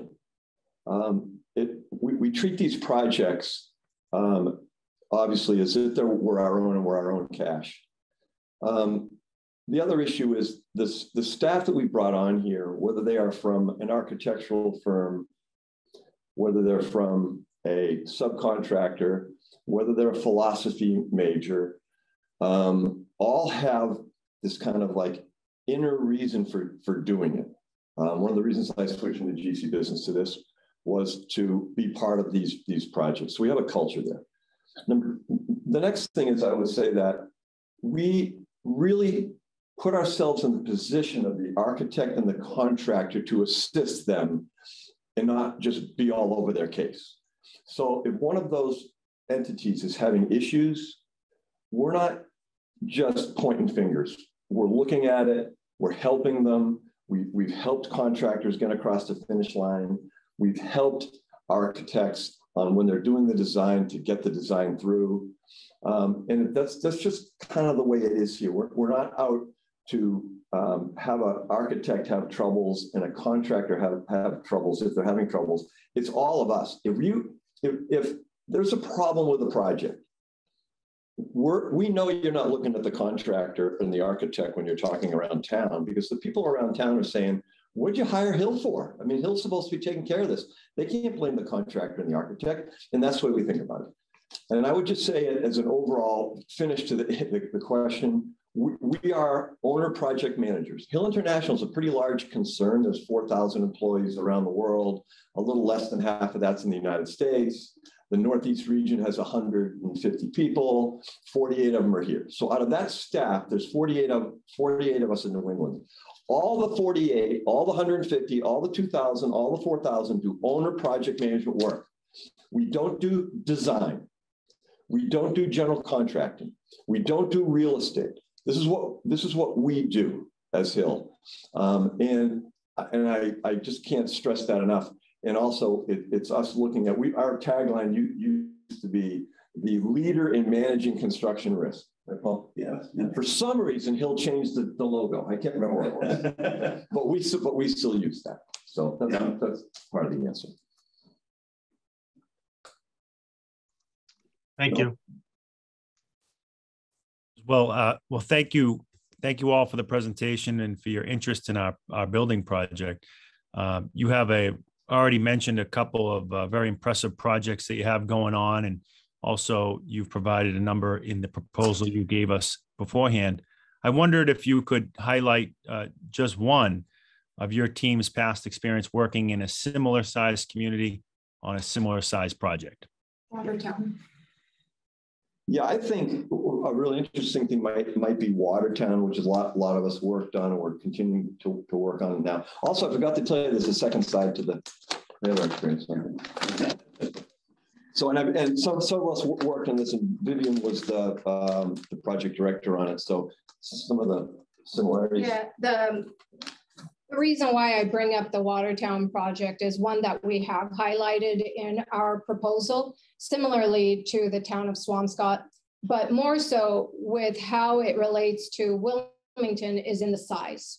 Not only the size, but the fact that the number of schools they had and how to consolidate them into being 3 elementary schools, a middle school, and now going after a high school as well. Where there are similarities is that the people are very much connected, and it is a real sense of community there, as well as the number of just population-wise and how, the densely populated it is, and how the community rallies behind each other and make sure to support the project. So with the respect of the consolidation and outlining the various options, they decided to go with 3 elementary schools and having only one of the elementary schools be the larger of the 3, and it houses the district-wide preschool through kindergarten.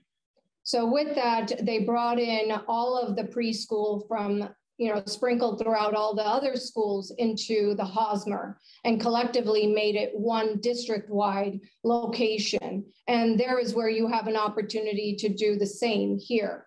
I know that we have the Boatwell Early Childhood Center as well, but maybe there's an opportunity to kind of consolidate them and make it a district-wide location in one, as part of one project, whether you select whether it's the Woburn and the Wildwood and have a district-wide preschool involved in it, similarly to the way, Watertown did, was the K-5 with the preschool connection to it. That's one of the main reasons why I bring that project to mind. Thank you.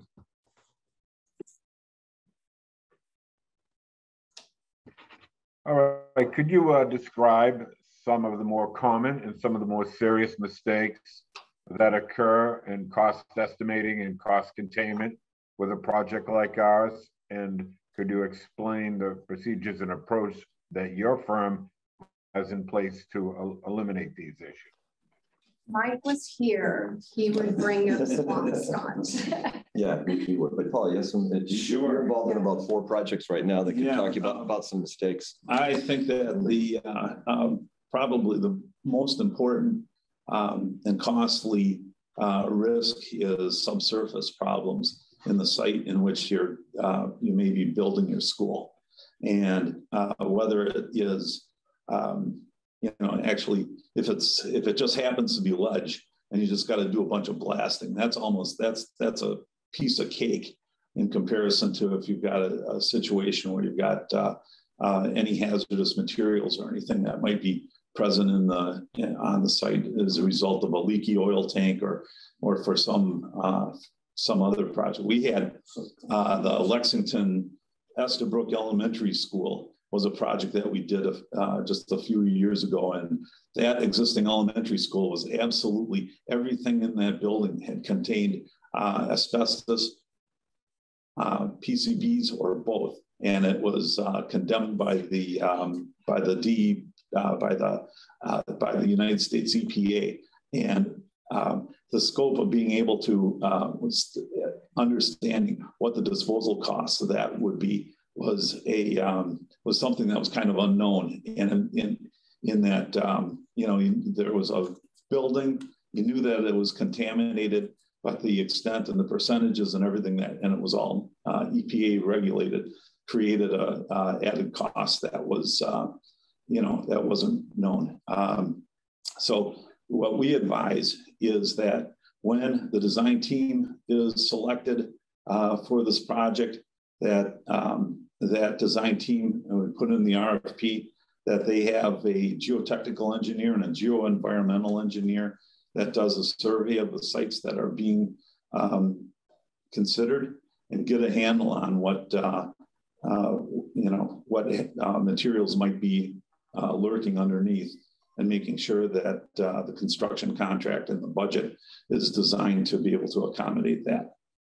Yeah, I also, as far as the estimating goes, we're going to stress, and I'm sure you are too, a real solid ed plan that's done, which will transform the spacing and come up with square footage. So one of the issues we've seen with budgeting is an unclear ed plan and not a clear indication of what spaces you need, how much the utilization is going to be of those spaces, and what is the resulting square footage. And we're really careful on that, because when a building starts to grow just a little bit here and there is where you got to get into trouble. And sometimes budgets are done without a clear plan and without a clear, whether there's common space issues. You're also going to have to deal with the city and town, because people are going to say, oh, cool, new school. So we need a theater, and we need a gymnasium, and we need a new library, and we need an IT center. That's all going to be attached. And we're also going to we're going to move the school board over there, and they're going to have a space in the building.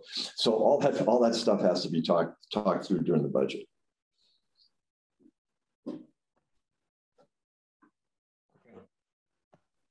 Hi, thank you for being here tonight.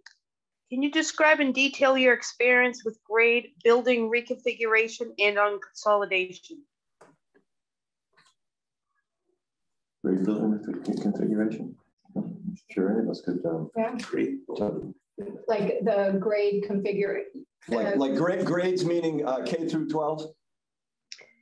Yes, like the grade reconfiguration. Yes. Okay. Thank you.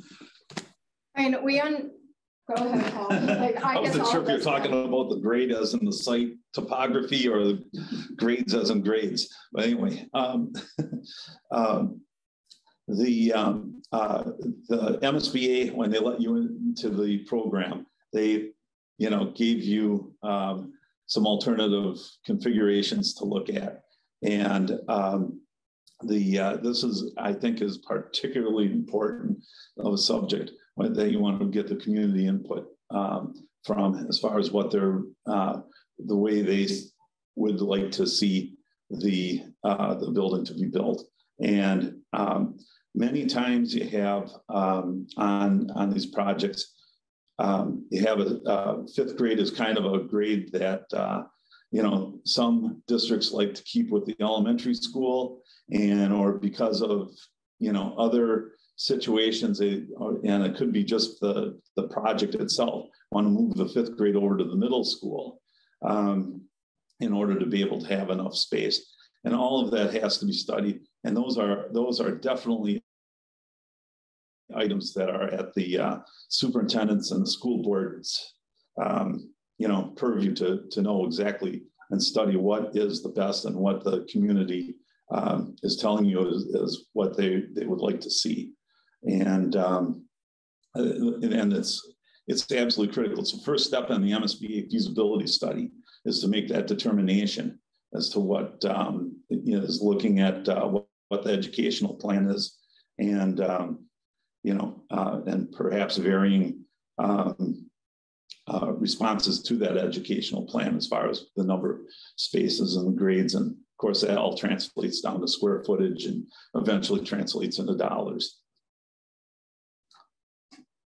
No, I mean, the only thing I guess I would add to that is also getting the input, and you have to make sure that you have the support of the community. Because if the community is used to being a small field school where all of the parents walk their kids to school, I mean, I know we have an extensive busing program in town, but the perception is, what is the perception? Understanding it and working within those to make sure that the educational needs are also met. I think whatever, consolidation plan you select, the only way you're going to garner the support is by communicating with them, making sure that the community is part of the journey from the very beginning, and that it is a decision that is not just made within the school board or the superintendent's or the town manager's office, that it is a decision made throughout the community and how they are affected by it, but how they support it as well. Thank you. I'm just mindful of time, and we're down to the wire. So obviously your firm is busy, and we want to ensure consistency and staffing that's available to us for our project. Can you tell us just a little bit about how Hill International manages the workload of the team that's here before us, and how you sort of monitor what everyone is doing so that you can be available to us? Right. So Mike, Carol, and I, it's our responsibility to make sure we have all of our work plans for our projects. And the work plan would show the person's name down the left-hand side, what months they're working and what their roles are on each project, and how many hours that we've agreed with Wilmington that we are going to spend on those tasks. So when we put a work plan together, you're going to see it. You're going to see how we've planned out this project, what the person's name is, and how many hours they're going to be working. And we'll come to an agreement with you and say, that's what the kind of fee is going to be. And we all kind of understand, because we've all done this before. We know what percentages are. We know what it takes to do the job. And we plug in the hours. We have right now, which is kind of surprising to me, we have probably 10 projects that are in construction. And the good news about that is construction kind of comes to the end. So we're planning right now for 2023, 2024, 2025. The staff that we have here is the staff that's going to do the work. It's the staff that you're going to see on the work plan, and it's the hours you're going to see. Now, if Martin, Mohammed are also on other projects after we agree on how many hours and what they're going to be doing on your job, we track it really carefully in here so that we don't overwhelm anybody. I've always said that, we should be working 40 hours a week and getting all of our responsibilities done that we need to get done on the job. Paul has set up here 20 years ago the MSBA and city and town basic OPM contract that lists how many duties fall, 40, 50, it's all broken down, and we figure how many hours we're going to spend, and that's it. Once the person is committed to that job, they're committed to the job, right? And just to give you a feel, Mike and I go over this weekly and make sure that we update the work plan so that nobody's overloaded and everybody's getting the staff that they want, but more importantly, that we're providing you with all the services that you're owed in the contract. So that's what we're doing. Next year, our firm up here we've reached a point here that we're doing about $9 or $10 million worth of fees a year with the 45 people. Next year, we've only got like 5 nailed. So we're looking for work and we have the capacity. And just really quickly, you have a few people missing from your team this evening, I believe. So yes. Alana Forbes and Vincent Miller. Yes. Is Vincent, when you say site manager, is he sort of the boots on the ground construction site person? Yes, so Vin is here. So here's Vin's here, and I'll bring him right over.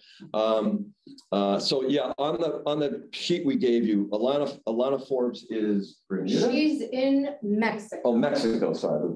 So enjoying herself on the sunny beach. So we didn't ask her to call, and she's the assistant project manager. She's been working with us for the last 2.5 years, specifically 3.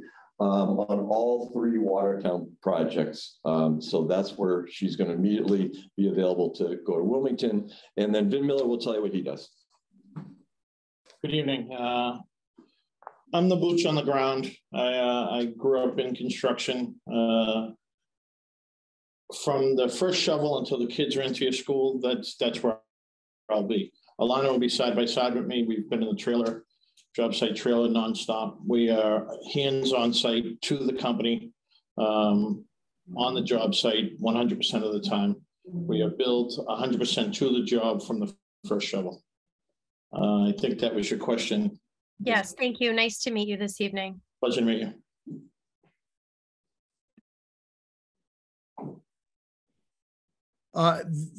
Members of the committee, any further questions for our folks from Hill this evening? Okay, well, that brings us right up to the time that we were anticipating and shooting for. On behalf of the committee, I want to thank everyone from Hill for being here this evening. We appreciated your presentation and the opportunity to address the questions that we had. Again, thank you for your interest in Wilmington and this project. Thank you, everybody. Have a wonderful evening. Yeah, thank you. Thank you. Okay, bye-bye. Again, we will pause. We are staying on schedule, and our agenda will return just before 8 o'clock as we prepare for our third and final firm this evening. Thanks so much for being here, everyone. My name is Glenn Brand, and I'm the superintendent of Wilmington Public Schools and also serving as the chair of this committee, the Wildwood Owners Project Management Selection Committee. We thank you for being here tonight, and I'm glad that we could make this transition and appreciate your flexibility and also joining us virtually. As you know, we have set aside an hour for your time with us this evening, and we certainly welcome you if you have a presentation to share that with us, and you have rights for the access to the screen if you so choose. And we welcome you to provide, of course, a presentation to us, and we as members of the committee have a number of questions as well for you. Just as a note that this is being recorded, and we will intend to make this available for members of the community in the very short future here. So again, on behalf of the committee, we thank you, and we'll start with introductions so that you have a sense of who you're meeting with here tonight. And of course, we welcome you to do the same. I'll ask Ms. Plowman to go first. Thank you, and welcome everybody. My name is Melissa Plowman, and I am the school committee member on this committee. Good evening. I'm Jeff Hull, the town manager. Hi, good evening, everybody. I'm Greg Bendel, member of the Wilmington Board of Selectmen. Good evening, everyone. My name is George Hooper. I'm the superintendent of public buildings. Marianne Galezzo, I am a finance committee member. Good evening, Paul Ruggiero, assistant superintendent of administration and finance for the schools. All right. Glenn, are there others who want to introduce themselves, or? Yeah, sorry, no, I think that takes care of us. So feel free. Okay. All right. My name is Joe Naughton. I'm managing director with Collier's Project Leaders. My background is I've been on a building committee, much like folks on this panel. I was chair of our middle school building committee in the town of Natick years ago, and also was on the study committee a couple of times for the high school. The first time we weren't as convincing with the public as we needed to be, so we learned our lessons, and when we came back to them again, we got it approved the second time. So that was a little bit of background on me. The role I want to play on the Wildwood project is I want to be your executive sponsor. What does that mean? I want to make sure we have the right resources in play for you at the right time so that you get maximum value out of your owner's project manager. So we have a team of representative specialists today that we're going to present to you. And I think you'll get a sense of what each of them does individually. And then collectively, we just think that we've got a real force here that hopefully you will take advantage of it, and we can work with it because we just love the business. Derek, is the slideshow up? I can put it up for you. Just a moment. And I'm going to ask folks on our team if it's okay if they do a quick introduction of themselves as they get to their speaking part, just in the interest of time. And so what we have is a little deck here. We know that the preliminary presentation time is somewhat short, so we'll try to keep it as brief as possible. I don't know that we're in presentation mode yet. Yep, there we go. Perfect. Thank you, Derek. So again, we're just delighted to be with you. We've done some research on some of the immediate challenges that you have. We saw in the RFP the RFS for services for your owner's project manager, that the MSBA, you've worked out 3 different options for grade configuration with them. So we're excited about that. We have a lot of experience with that particular topic.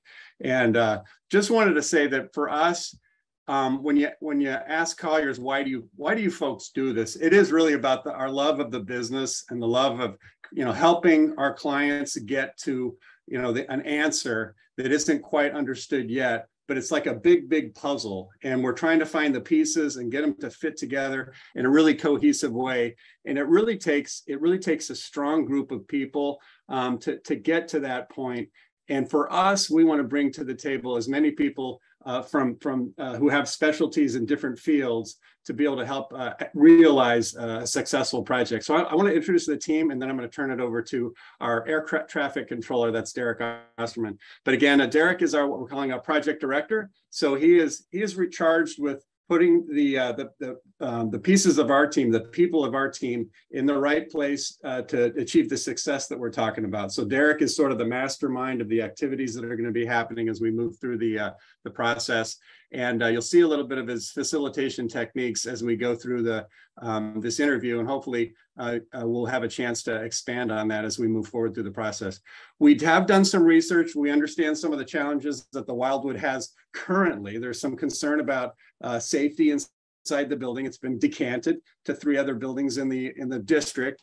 And so it's not, you may find this a little surprising, that is not that much of a surprise for a lot of districts. And that was one of the reasons that we have Teresa Wilson on our team. She's expert in indoor air quality and the safety of students, faculty, and staff. So we like to have her on our team because she can use a lean process to help bring about an effective solution when it comes to the design and construction of a building that's safe during all phases of the operation. And it's the type of a solution that people will have confidence in when the doors open on the building. So we're really excited to have her on this team and available to you in a very, very critical role. And that's basically the health and wellness of everyone involved with your project. It's something that we think that we have that others don't. She'll talk more about that. Process is extremely important. The MSBA is a great partner, but they do things their way, and to make sure that you follow the rules that they have for you and for us. We have Matt Sturz on our team. He's our proposed project manager. He's done a number of MSBA projects, and he will help guide us through the process so we don't miss a beat, we don't miss a step, and that we're all where we need to be at the right time. Now, this is an MSBA project that we're talking about. Reimbursement is critical. We want to make sure you get maximum reimbursement as you're filling out your 3011 forms and so forth. And we also want to make sure you get the money as soon as is humanly possible. And that's why we asked Tao Nguyen to be part of the team and also part of this presentation, because she's expert at the financial components related to the MSBA projects and projects in general. She's processed over $500 million worth of ProPay applications for districts, and we think that you'll be in good hands with her. So that's our team. That's the introduction of the team. I'd like to turn it over to Derek to talk to you a little bit about the way we work. Great. Thank you so much, Joe. And it's an absolute pleasure to be with you virtually this evening. So what we like to tell clients is really what sets us apart and how we like to work is we want to make sure that you not only have a great project, but you have a wonderful experience going through the process. And I think with the program as established as it is in Massachusetts, any OPM will serve you well. We will be the OPM that you'll enjoy working with, though, and really have a spectacular time.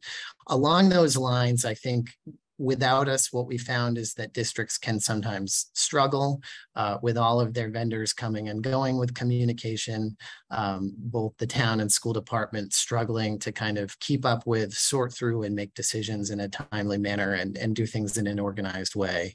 What we believe is we with Colliers will act as your buffer, filtering all communication, making sure you have the information you need at the right time, and really facilitating your discussions for this project as you address kind of improvements to both this school and teaching and learning for your youngest students here in Wilmington. So with that in mind, what I really love to do is I love to engage people as early as possible and in a really meaningful way. So probably not particularly ordinary, but I'd love it if you would all take this journey with me. What we'd like to know before we get into the short but interesting meat of our presentation is to hear a little bit from you about what project success looks like. I'll have Tao, if she's able, kind of take some of those notes in the chat. So if people want to refer to them, but perhaps Superintendent, we start with you, but by way of background, we understand what you're currently going through with Dorian Whittier with your temporary solution. We understand the 3 options that we will be tasked with looking at should we be so lucky to be selected in terms of what the new school will look like and the grade configuration possibilities that will be studied. But tell us a little bit about what you're excited about, what will lead to project success, and would love to hear from everyone really on the call about what that looks like for you.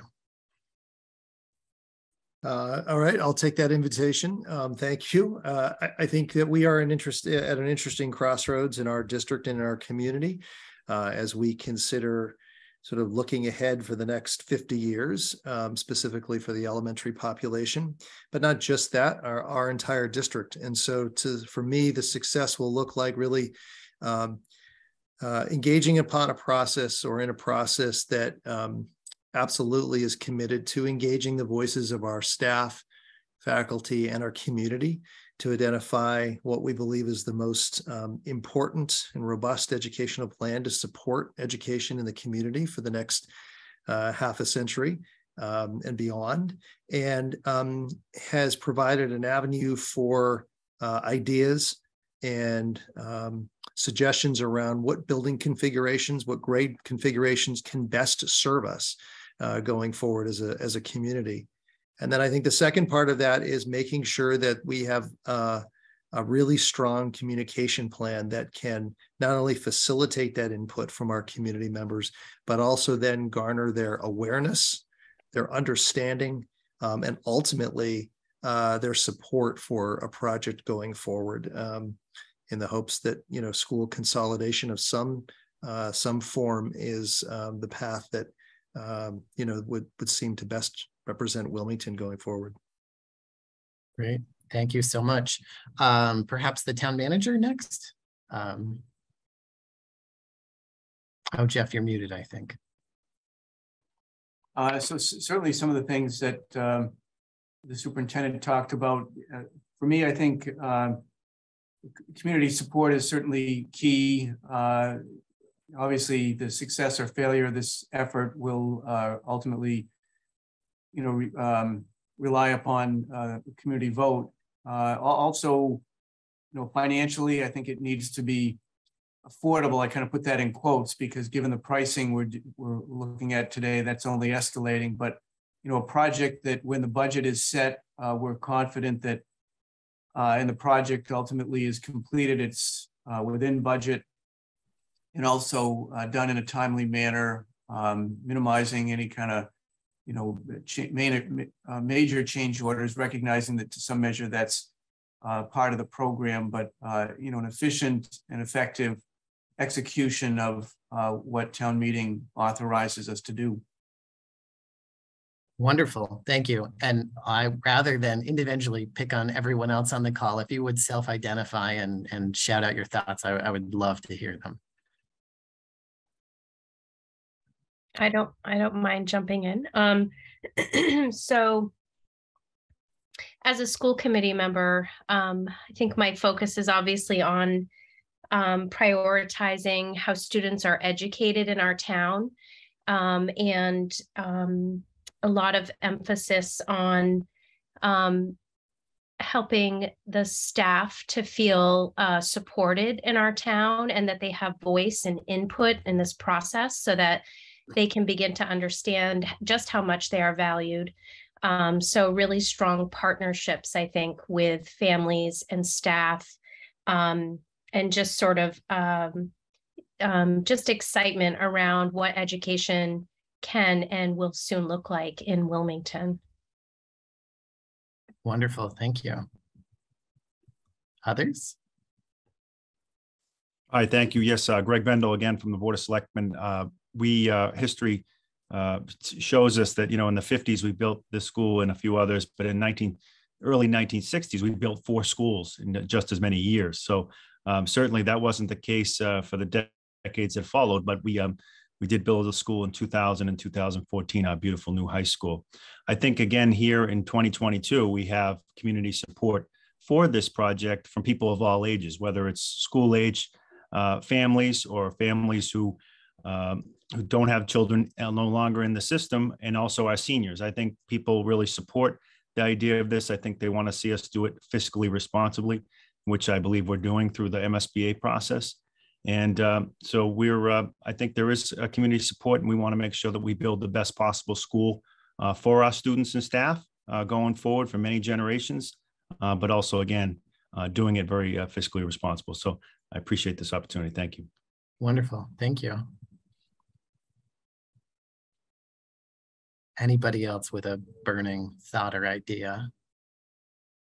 I won't force you. I'm not that cruel. But thank you so much. That'll be really helpful as we continue through the presentation, and hopefully we'll launch what I'm sure will be some great conversation during the Q&A as well. So with that in mind, flip back over to my window.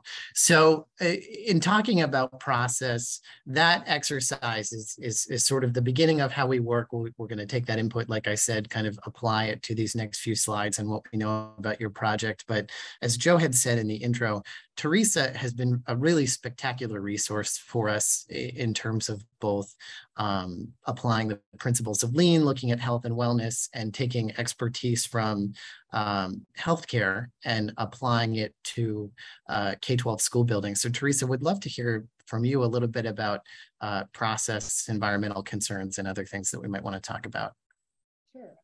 Thank you everyone for having us. So the word we're hearing all throughout so far is facilitation.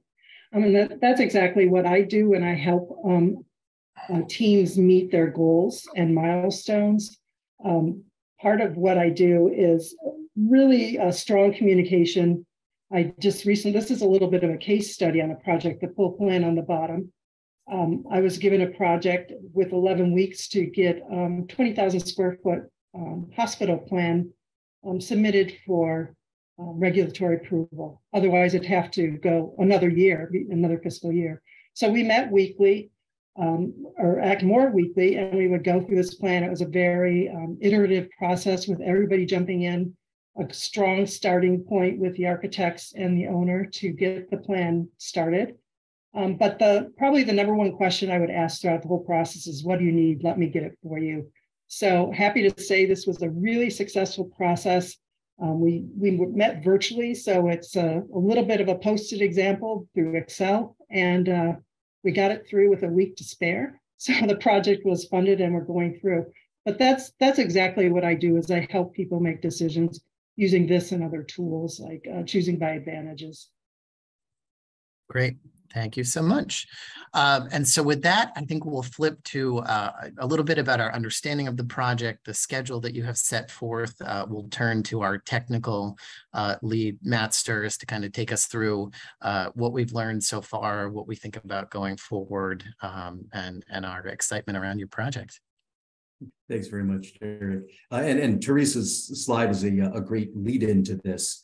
In that, discussing how we maintain schedule, how we approach working towards milestones, because and over these next couple of slides, which we'll move through fairly quickly, but the goal is to discuss how this relates to how we understand the need here in Wilmington on your project, so. With that in mind, what we're looking to do, I think, is to engage you where you are, which we understand is in MSBA's module number 2, forming the project team. We understand that we've had a feasibility study that's been approved nearly unanimously. That kind of local support is really encouraging and crucial for advancing a project. And I think, as you'll know, the MSBA's process moves forward in a fairly orderly fashion. which is what this graphic represents, is how we like to lay out in a fairly accessible way for districts and for the public, where we are relative to those MSBA milestones. And plotted along the bottom of this, if you can see that tiny little text, is MSBA board meeting dates. So we like to sort of keep our eyes on those milestones, whether they're board meeting dates or submission dates during the feasibility study phase, or facilities assessment subcommittee meetings where MSBA design review, those kinds of things. So what we'd be looking to do is, working with this, and should we be fortunate to be selected, our focus would be on helping you complete forming the project team and beginning to work the designer selection process, or building a roadmap for the project. Great. So tell us, Matt, a little bit about sort of the existing conditions. Whoops. Sure. So as Joe mentioned, sort of in his outline at the beginning, we understand that there's some oil spill remediation that's happened, and that the Wildwood was vacated. We understand that we're working with a facility that is the oldest in your school system, built in 1955, I think it was, and no significant additions or renovations since then, which would put the building at nearly 70 years old, which is longer than the design lifespan that MSBA asks us to design to. We understand that it's a 7.5 acre thereabouts town-owned site, which presents a certain number of possibilities, and that prior to being disused, the school served about 40 pre-K, 118 kindergarten students. And then one thing that we noted was that I think it said in the RFP that the school was originally designed to serve older elementary students, which would indicate that the classrooms are not sized for pre-K or kindergarten use. So we'd be looking to, with any future solution we'd be selected, we would be looking to, I think, make sure that there were age-appropriate classrooms for whatever grade span the school option was selected to be, such that the classroom facilities were aligned with the needs. Great. Thank you so much. Mm-hmm. So with that in mind, stepping back a little bit to talk about the team as well as the work that we know you're currently undertaking, and then what the path ahead looks like. What I'm so excited about is being able to sort of unleash Matt and Teresa and Tao and the team upon Wilmington to help with that engagement of faculty and staff. Obviously, your architect will be a great partner as they come on board too with visioning. We heard from your comments in that initial exercise, teaching and learning is important, understanding the overall academic plan, the idea that there's great town support for this already, but wanting to be fiscally responsible, putting together a project that's on time and on budget, that everyone's heard, that this is a fairly easy referenda process, and that we can all kind of really race across both the start and the finish line together, feeling great about it. And so I guess with that in mind, what strikes me as kind of what success looks like to in terms of the project is, I think about the work that you're currently doing with Dorr and Whittier, taking their probably initially 16 options, I believe, and then getting down to 8 and 7. And I know you're due to arrive at 1. We want to make sure that as we put together with your design team the study on these 3 possible solutions, the 130 students in place, the partial consolidation coming up with a pre-K through 3, or a more significant consolidation with pre-K through 5, that we understand what it is you've done in terms of the temporary solution, if it ends up being modular, is where they go, and how that will harmonize with the planning that's happening and ultimately the project we're about to undertake. But also that we're touching on all of those things that the 4 of you expressed in that opening exercise, that the project is high quality, it's on budget, it makes sense. We'll want to look at things like equity in the district, so you will have the opportunity to impact many students, but perhaps not all. So what is the plan district-wide to make sure that everyone really benefits from the program going forward? How does community engagement and input affect that? What does faculty input look like? All really, really exciting things from our perspective in terms of taking these initial steps to move the project. So would love to, be engaged and continue to talk to you about all of that. And with that in mind, we wanted to keep our presentation pretty short. It sounded like, as we were told in the lead-in, that there would be a number of questions. So I have admittedly some bonus slides tucked behind my thank you slide. If we feel information is relevant, we're happy to pull it up and talk about. But really, we'd like to be able to continue to hear from you. So please pepper us with your toughest questions. We want to make sure that we come to the table ready to help you solve them. So the first question is from me. If you could describe some of the serious challenges with public school construction projects and how your firm has addressed them, and perhaps some lessons learned on previous projects that might relate to our project. Sure. Town manager, there are problems of every shape and size. Any particular kind of content area, or should I just pick a favorite one, or have a team member pick a favorite one in terms of lessons learned, or specific, like financial versus schedule versus contractor? Anything in particular you want to hear about? Well, certainly financial would be interesting to hear about as a lead. Sure. So we are actually currently working with Doran Whittier on a project in Haverhill, the Constantino Middle School. And one of the things that I like to talk about with town managers and folks on the financial side is because we're such a large organization, we really want to make sure that all of the information we provide and the decision making happens in an objective way. And so with that in mind, one of the most common questions we've been getting lately is, what's my timing like? What's the economy gonna do? What is inflation doing? How are other people surviving the current bid market?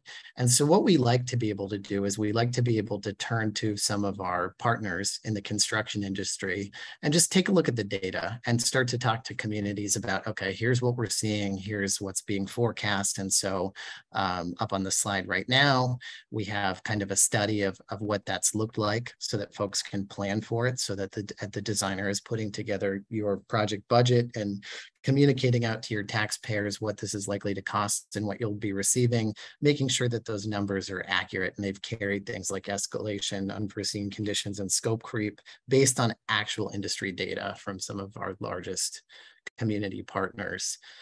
In addition, we like to look at cost indexing. There are a number of different ways to be creative about how you can go through bid buyout. I know it had been expressed that you're interested potentially in a CM at risk model.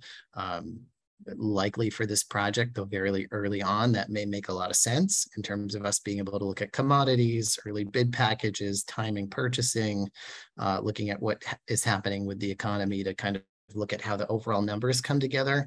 And I think that's been very, very successful.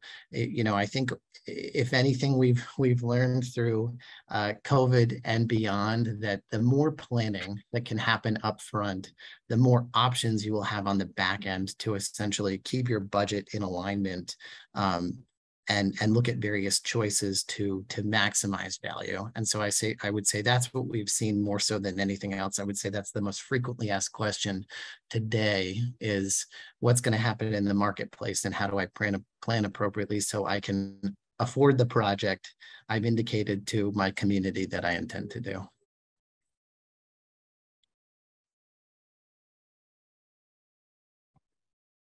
Thank you. I have the next question. We would really appreciate you taking a moment to describe your role in assisting the town of Wilmington to obtain support for funding a school project, whatever school project obviously comes from this next phase here for us, and as well what your approach would be to making a compelling case for this project to the community of Wilmington. Sure. Thank you, Superintendent. So I'm going to start because that is my specific role actually on the project. But if others want to chime in, they certainly can.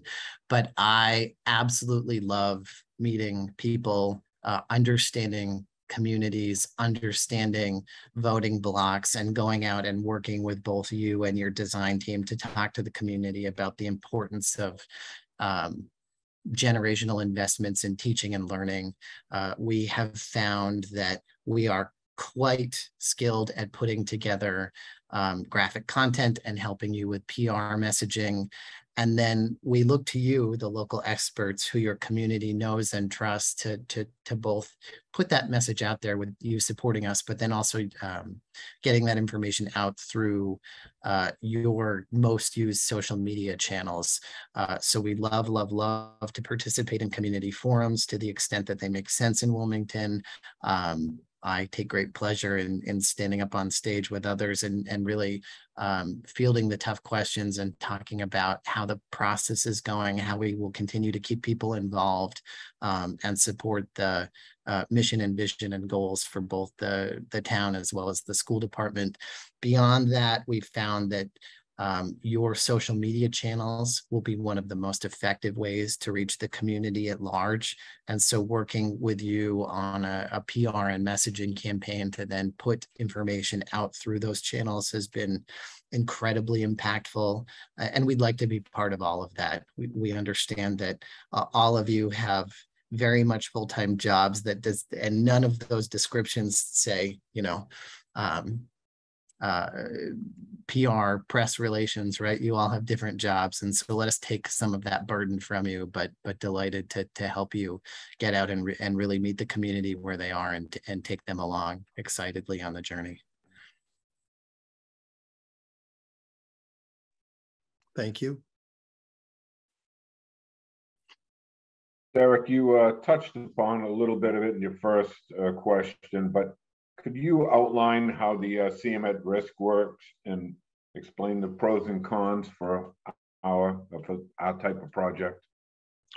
Yeah, so I'm going to give you a really high level overview, and then I will turn to either Joe or Matt to provide some of the technical nuances. But from my perspective, when we're talking to communities about design bid build versus CM at risk, the choice really is, what type of project do you have, and does it make sense to increase your level of service from your builder at some additional cost because your project is particularly complex or has special needs?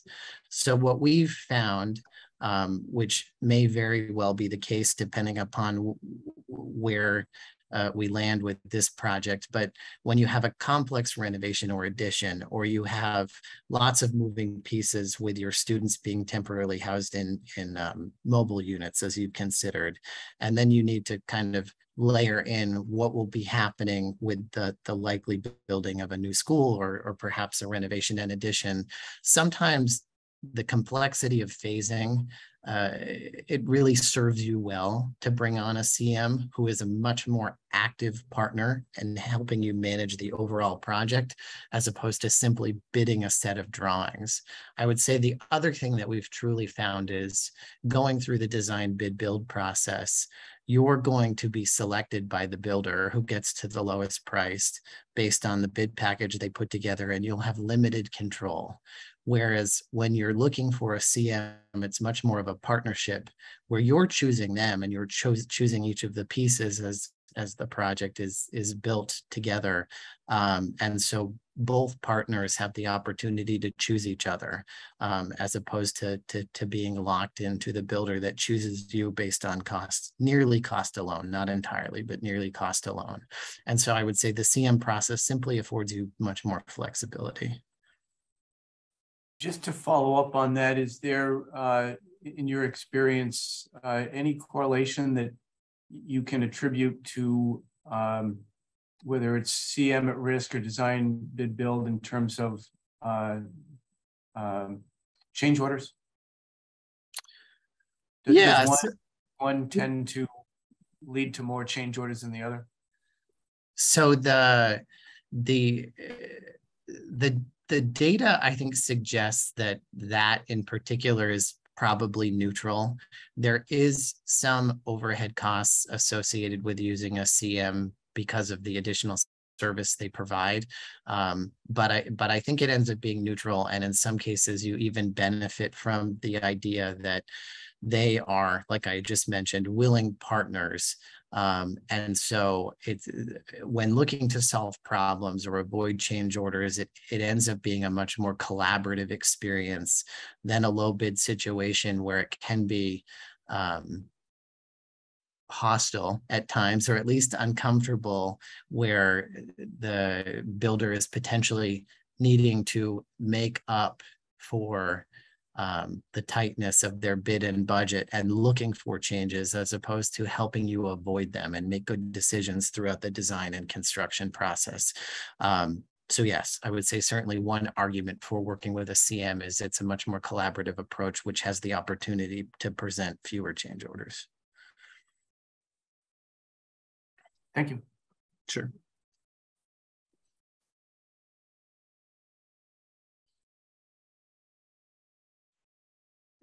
Paul, I think your mic is off. There it is. I just muted myself. Again, thank you for the presentation.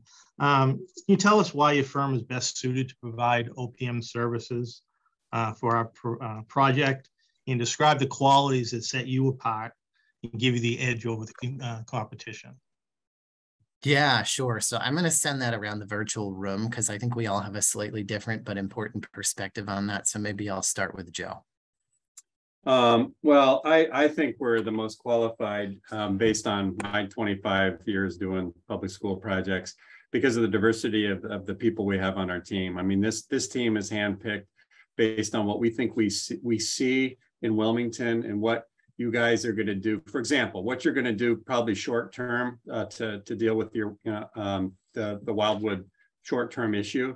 I know I'll come back to that. But we've got a group of people who are specialists or expert in areas like I mentioned with Teresa. I mean, she will know the issues related to the health of the students, the faculty, the staff. When decisions are about to be made about materials that are used, the furniture that's used. I mean, Teresa hosted a meeting with Jack McCarthy and Barbara Hansberry. They're the people who are mostly focused, or he's the executive director of the MSBA. She's focused on sustainability.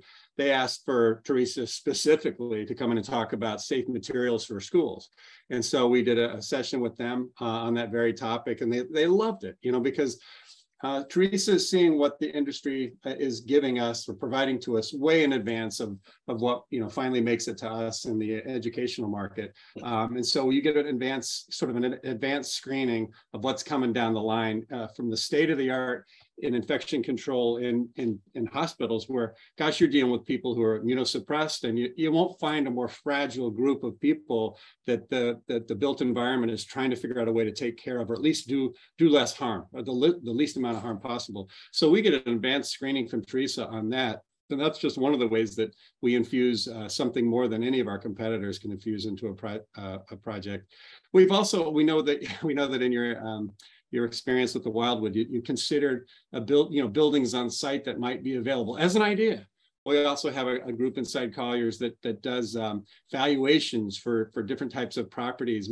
We can help you figure out what, for example, the best site might be from a valuation perspective. If, for example, Glenn, to your point about possible grade reconfiguration, if you did do a consolidation, what I've experienced on a lot of projects in the past, when we do that, folks want to know, what are you going to do with the surplus buildings?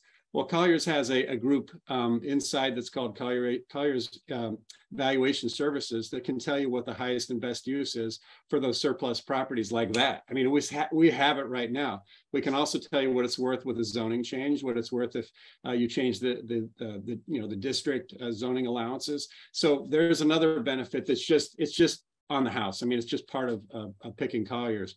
I talked about Matt Sturz earlier. I mean, he's a real process guy. He just knows all. Jeff, you'll be in great hands with Matt. He knows like down to the brass tacks where we are with process, and we're sure we're not going to miss a beat. When you guys want to make sure you're getting your reimbursement as fast as possible, Tao just knows. I mean, the people at the MSBA know her. They're comfortable with her. If she helps you submit a ProPay application, you're going to get your money.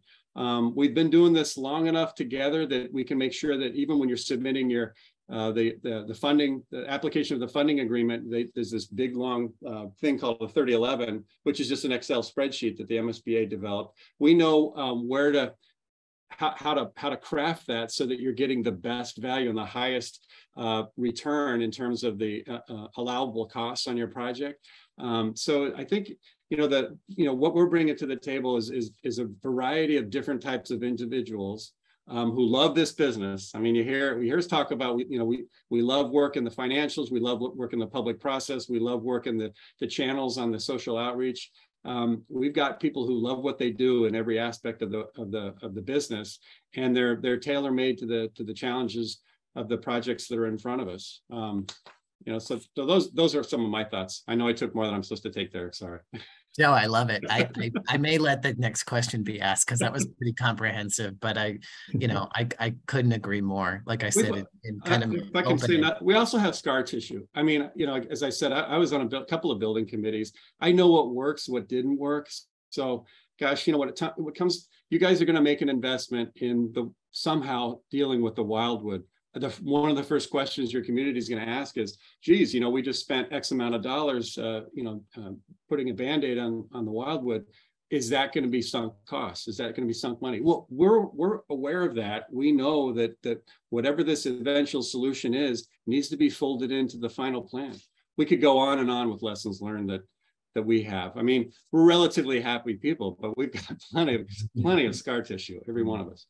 So those are just some thoughts on why I think we're qualified. Yeah, I love it. Thank you, Joe. Anybody else?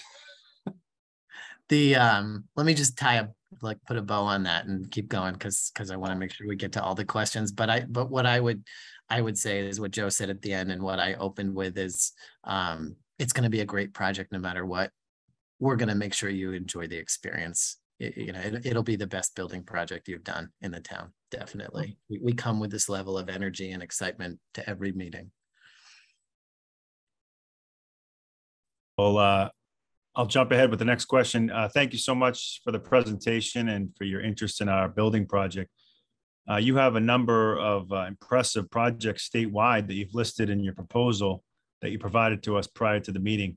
I wondered if you could just highlight your team's past experience working on a similar size project in a similar size community. Yeah, sure. Matt, do you want to talk about your similar experience because you're the technical lead and project manager on parallels you might draw? Sure. Should we be selected, this would be my 4th MSBA core project. I've worked on, we understand that there's a range of possible solutions that come with a range of possible costs, but projects, that are in the $100 million range in Maynard. I've worked on an ad reno project out in Orange that was $57 million. So I have core project experience, but one other thing that you may have seen in my background in our proposal is that I've also worked on 15 accelerated repair program projects, which is sort of the more sort of minor fix elements. And so I've got plenty of experience engaging with the MSBA process, and Tao and I make a pretty good team in terms of making sure that on the back end of we both understand how the ProPay elements work. But in terms of engaging on both larger and smaller issues related to the MSBA aspects and the community engagement aspects that come with larger projects, as Derek mentioned, we all do, but I have some of that experience to bring to the table. You may have also seen that my background is actually in landscape architecture. I'm a registered landscape architect in Massachusetts. And so site design is some additional sort of value that I can bring to the table in terms of, weighing in with maybe some extra insights as during the site selection process, not to step on the designer's toes or anything, but I I like to think that I can ask good questions or hard questions of the design team at certain junctures as well. Yeah, great. Thank you, Matthew. And Greg, to your point, Matt's probably a little bit more bashful than I would be, but yes, we are by far the largest OPM in the region, have likely done more MSBA projects than anyone else, and have a host of stories to tell, as Joe alluded to earlier. And this is no different. We love taking projects just like this through the community process, through referenda, through the MSBA process, and achieving success on the other end. So if there are any particular projects, please pull them out and we'll try and expound. But yeah, Derek, I'd just like to mention a couple other projects. Greg, just so that you know, I mean, this is early childhood. We're not sure exactly what the grade configuration is. We're supposed to study 3 of them, right? One of them looks like it's a grade K, period, 130 students, and there's a K to 3 that's 510, and there's a K to 5 that could be up to 755, plus the pre-K component. So on the elementary, if it becomes like an elementary school project, depending on whether it's new or whether it's renovation, we've got the Northborough Lincoln elementary school project. Teresa worked on a project in her town, which is the Lexington Early Childhood. Teresa helped me out here, childhood education, as a volunteer. So she's got experience with that. Matt worked on one in Newton. Tao, I think you've got a couple on the elementary side and like K to 5, I believe. So yeah, this team's got lots of examples, and we could go into details on each. One that I'm personally proud of is actually happened to be with your architect there. We did a grade reconfiguration in the town of Webster. And one of the things that was really good about that is we were able to get district-wide support for the project. I mean, it was really supposed to be a K to 3 school. And we made an argument to pull more of the community into the project. So we had benefits at the high school, we had benefits at the middle school, we had benefits with this new K to 5 building that we did. And basically we got monolithically positive support because we were able to pull all the different grade levels of the district into the project, and everybody got something positive out of saying yes at the polls.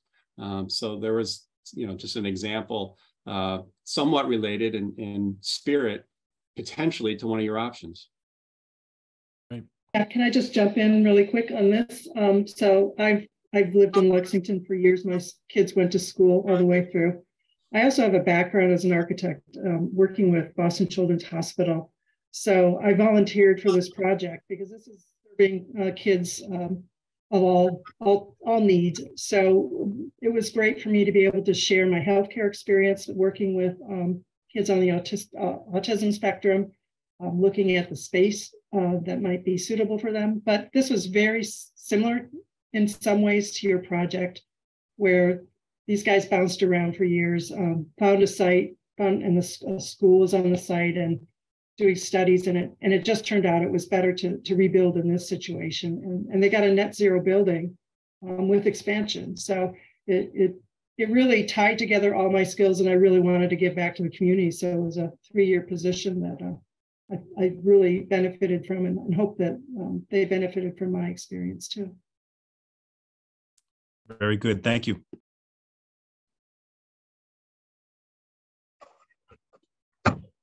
All right, could you describe some of the more common and some of the more serious mistakes that occur in cost estimating and cost containment with a project like this, and explain what you have in place for a procedure or approach that could help eliminate some of these issues?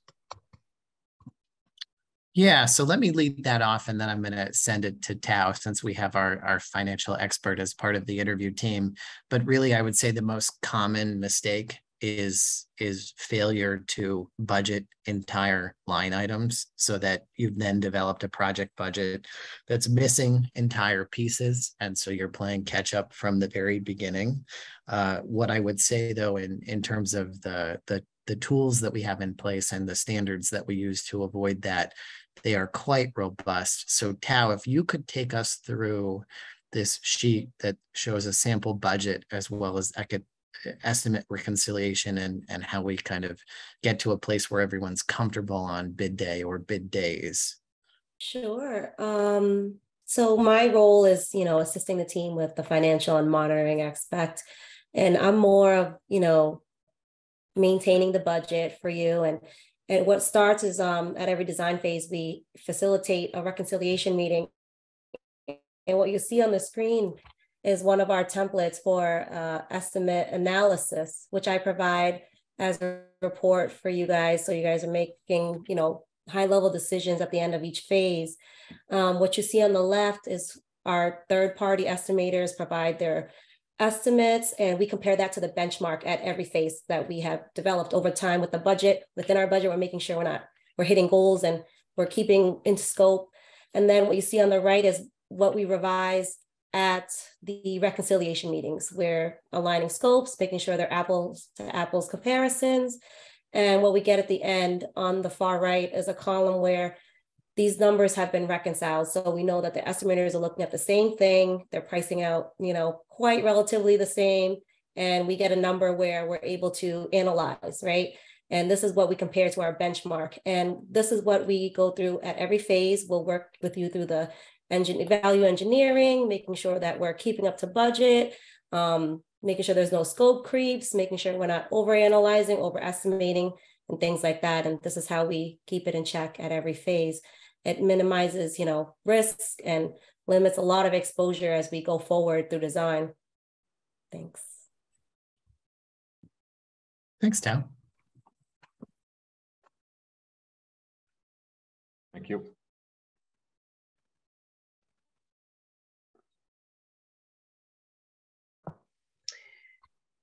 Hi, thank you for the presentation tonight. Can you describe in detail your experience with grade building reconfigurations and consolidations? Sure. So I'll start, and then people on the team raise their hand if they want to contribute. But I personally have had the great pleasure of working with a fair number of urban school districts throughout New England. And what happens more often than not when there are a series of so many properties with almost universally declining enrollment and talks about building for the future, building for 21st century, considering ideas like newer and fewer, there are common themes that arise in each and every one of those communities, both urban and in fewer cases, but some suburban. And really what those are is we're starting to see a shift in a movement from truly every community having just small neighborhood schools to at least being open to the idea of needing to do something with an aged building stock. Many of your buildings are aging in place, as we kind of acknowledged in the beginning. And what that means in terms of what the most prudent investment is from a financial perspective, but then also what the most prudent investment is from a teaching and learning and curriculum perspective. So those tend to be the initial kind of jumping off conversations. And as I said, I've probably been in at least a dozen communities working on those types of considerations, not so dissimilar at all to what Wilmington will be going through, where you need to understand the solution for your youngest learners that were formerly at Wildwood, both with the temporary solution that Doran Whittier is doing now, but also into the future as you build to one of those three options. What does that do to the rest of the district? What are the community feelings about age appropriateness? How many grades need to be together? How is that going to impact things like transportation and busing? What does school siting look like? is equity addressed fully?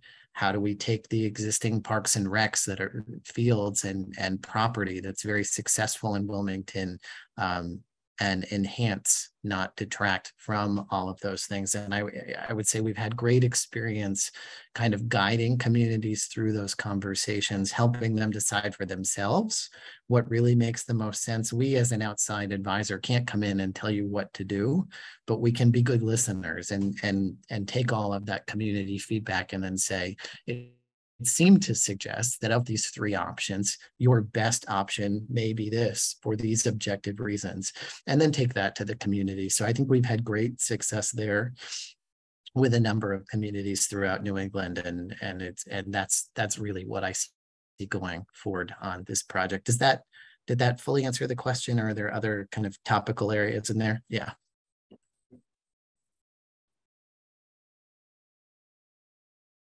Yes, that was great. So I actually have the last question of the evening. Perfect timing. And my question is related to obviously the scope of the work that your firm is involved in. And can you give us a clearer sense of the project team's ongoing availability to our project amongst all of your other responsibilities, and how you sort of go about managing and monitoring, I guess, the workload of each of the members who are here with us tonight? Yeah, sure, Melissa. Thank you for that question. So I'm going to start, and then if Joe feels I've missed anything, he'll let me know. But we are true believers in the team you're introduced to is the team that's going to do the project. And so while I think you will find, probably you found in the past potentially, and you may find going forward, that some organizations have a sales team and then a project team. This is both your sales and project team. I would say we're heavier on project than we are on sales, but this is your team. We are absolutely committed to Wilmington. We all live in the immediate area, really specializing in K-12 schools. And we want to make sure that we're always providing the staff that are best suited for your particular project.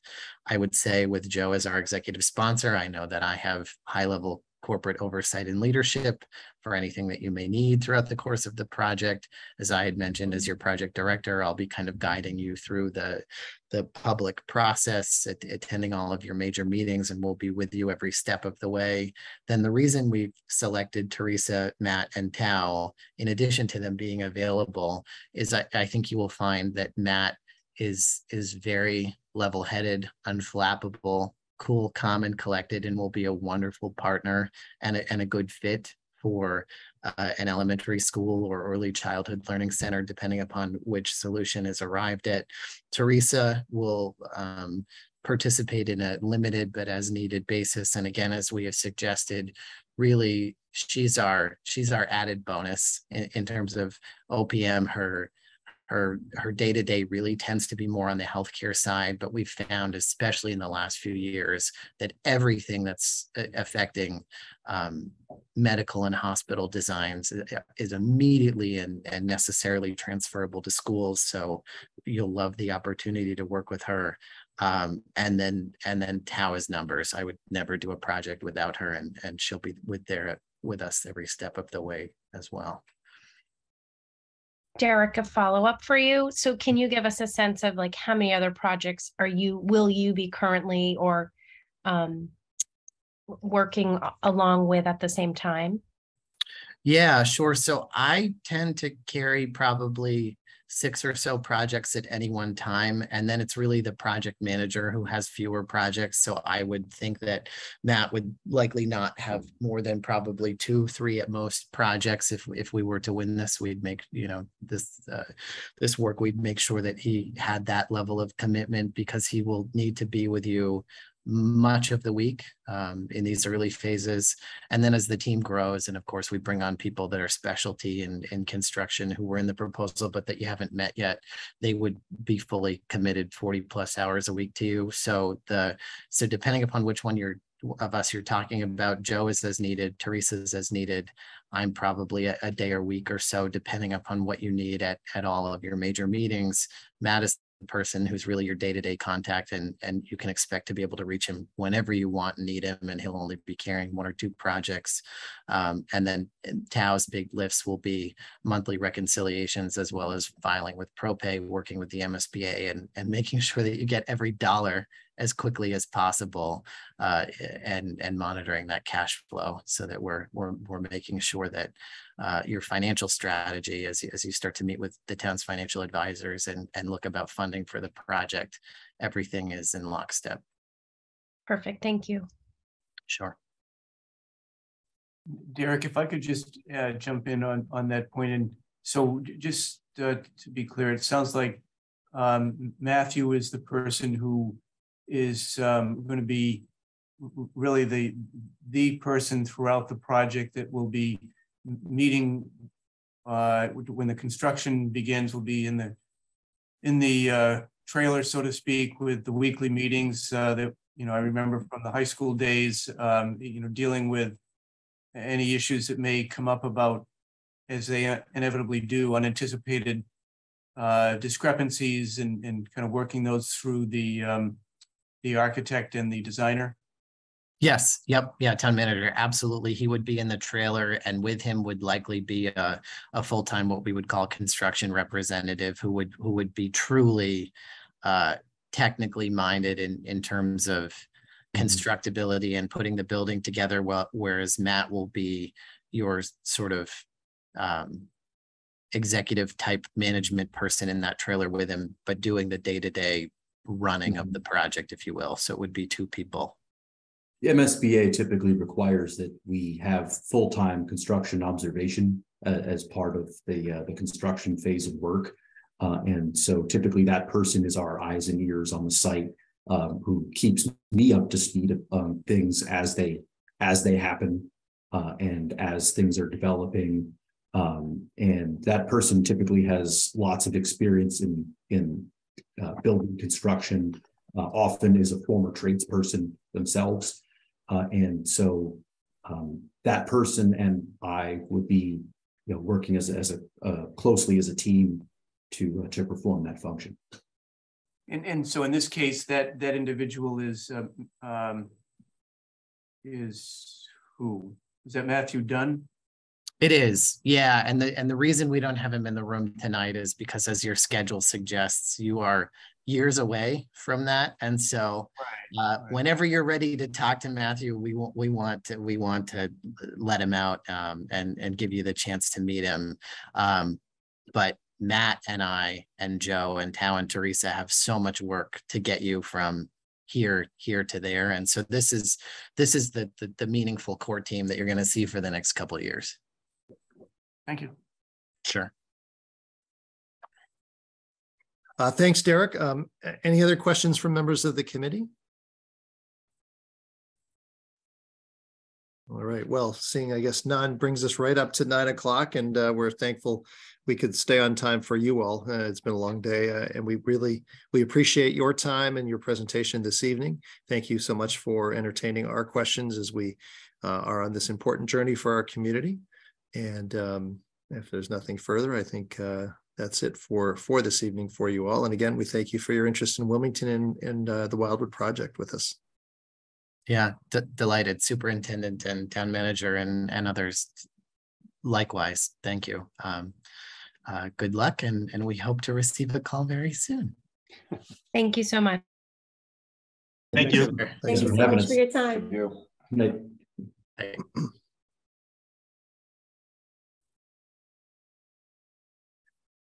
Okay, so we did have discussion as the next topic in terms of sort of next steps.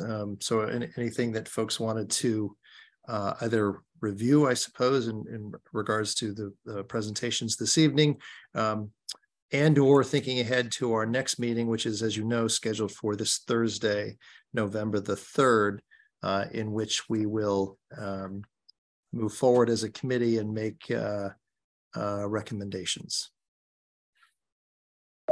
or a recommendation.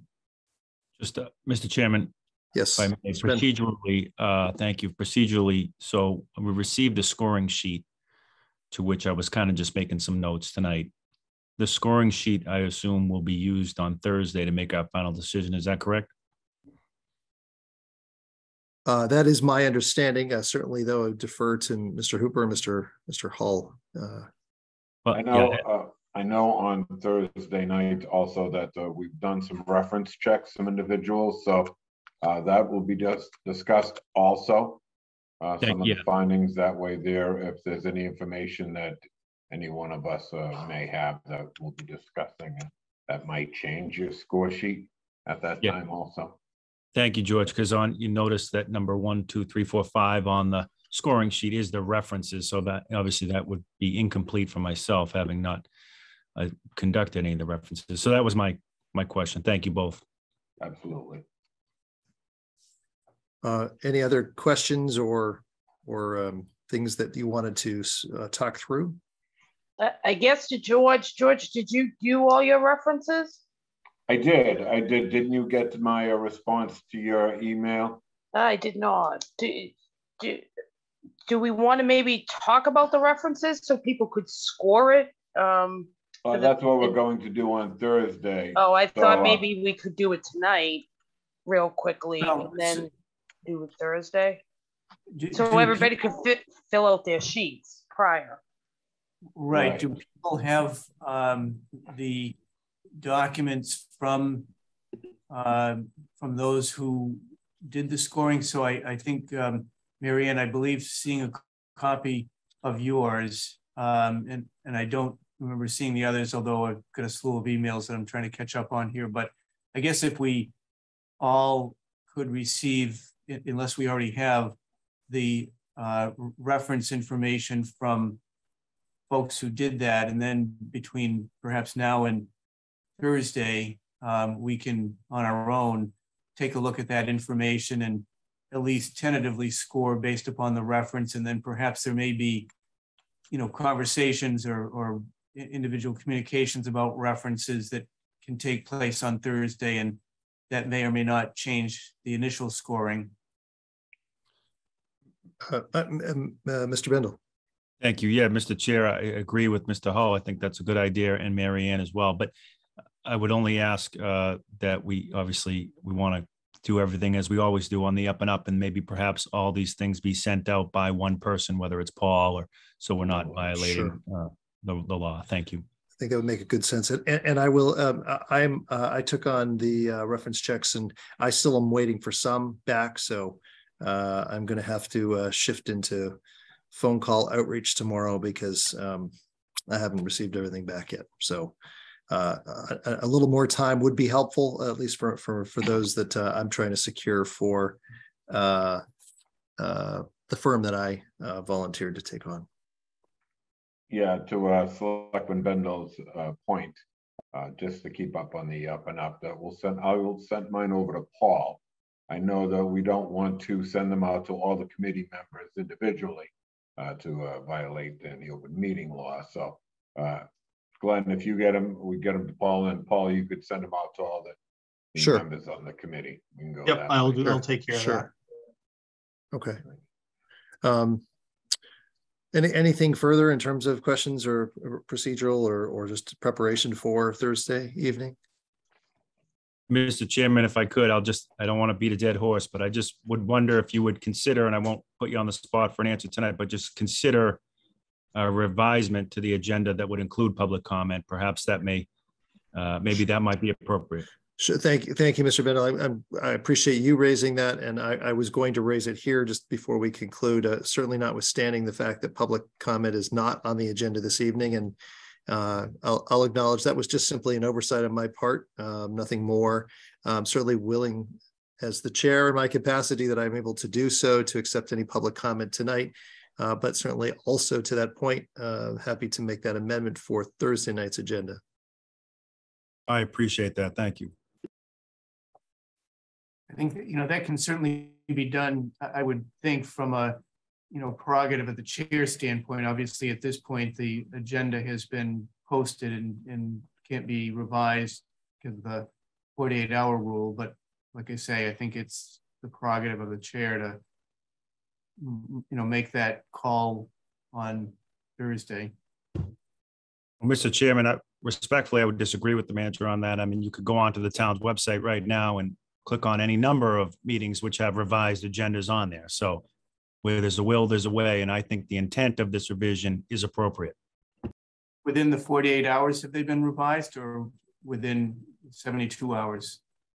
Agendas, we regularly, and I'll cite the selectmen's agenda as an example. There are instances where the agenda is posted on Thursday, and on Friday there's a piece of correspondence that comes in that will be added to the agenda, in part because there's no decision or discussion going on. But to my knowledge, agendas that are not being revised or shouldn't be revised within 48 hours if there's additional discussion. But certainly the inclination to revise an agenda, then so be it.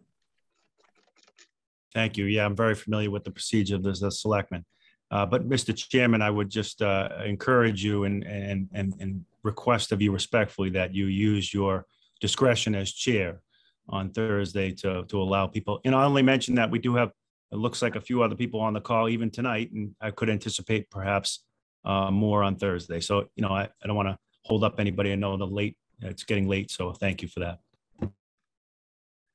Certainly, thank you, Mr. Bendel. Is there anything further from anyone at this time?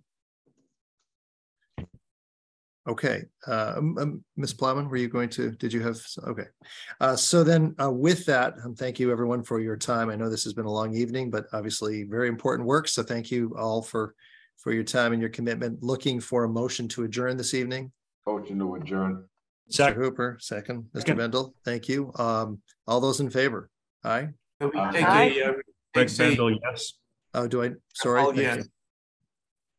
Melissa Plowman, yes. George Hooper, yes. Marian Galezzo, yes. Greg Bendel, yes. Paul Ruggiero, yes. You have to be patient with me. Normally I have somebody to my right who's managing this, so I thank you. This is new for me. Thank you. Glenn Brand, yes. Thanks, everybody. Good evening.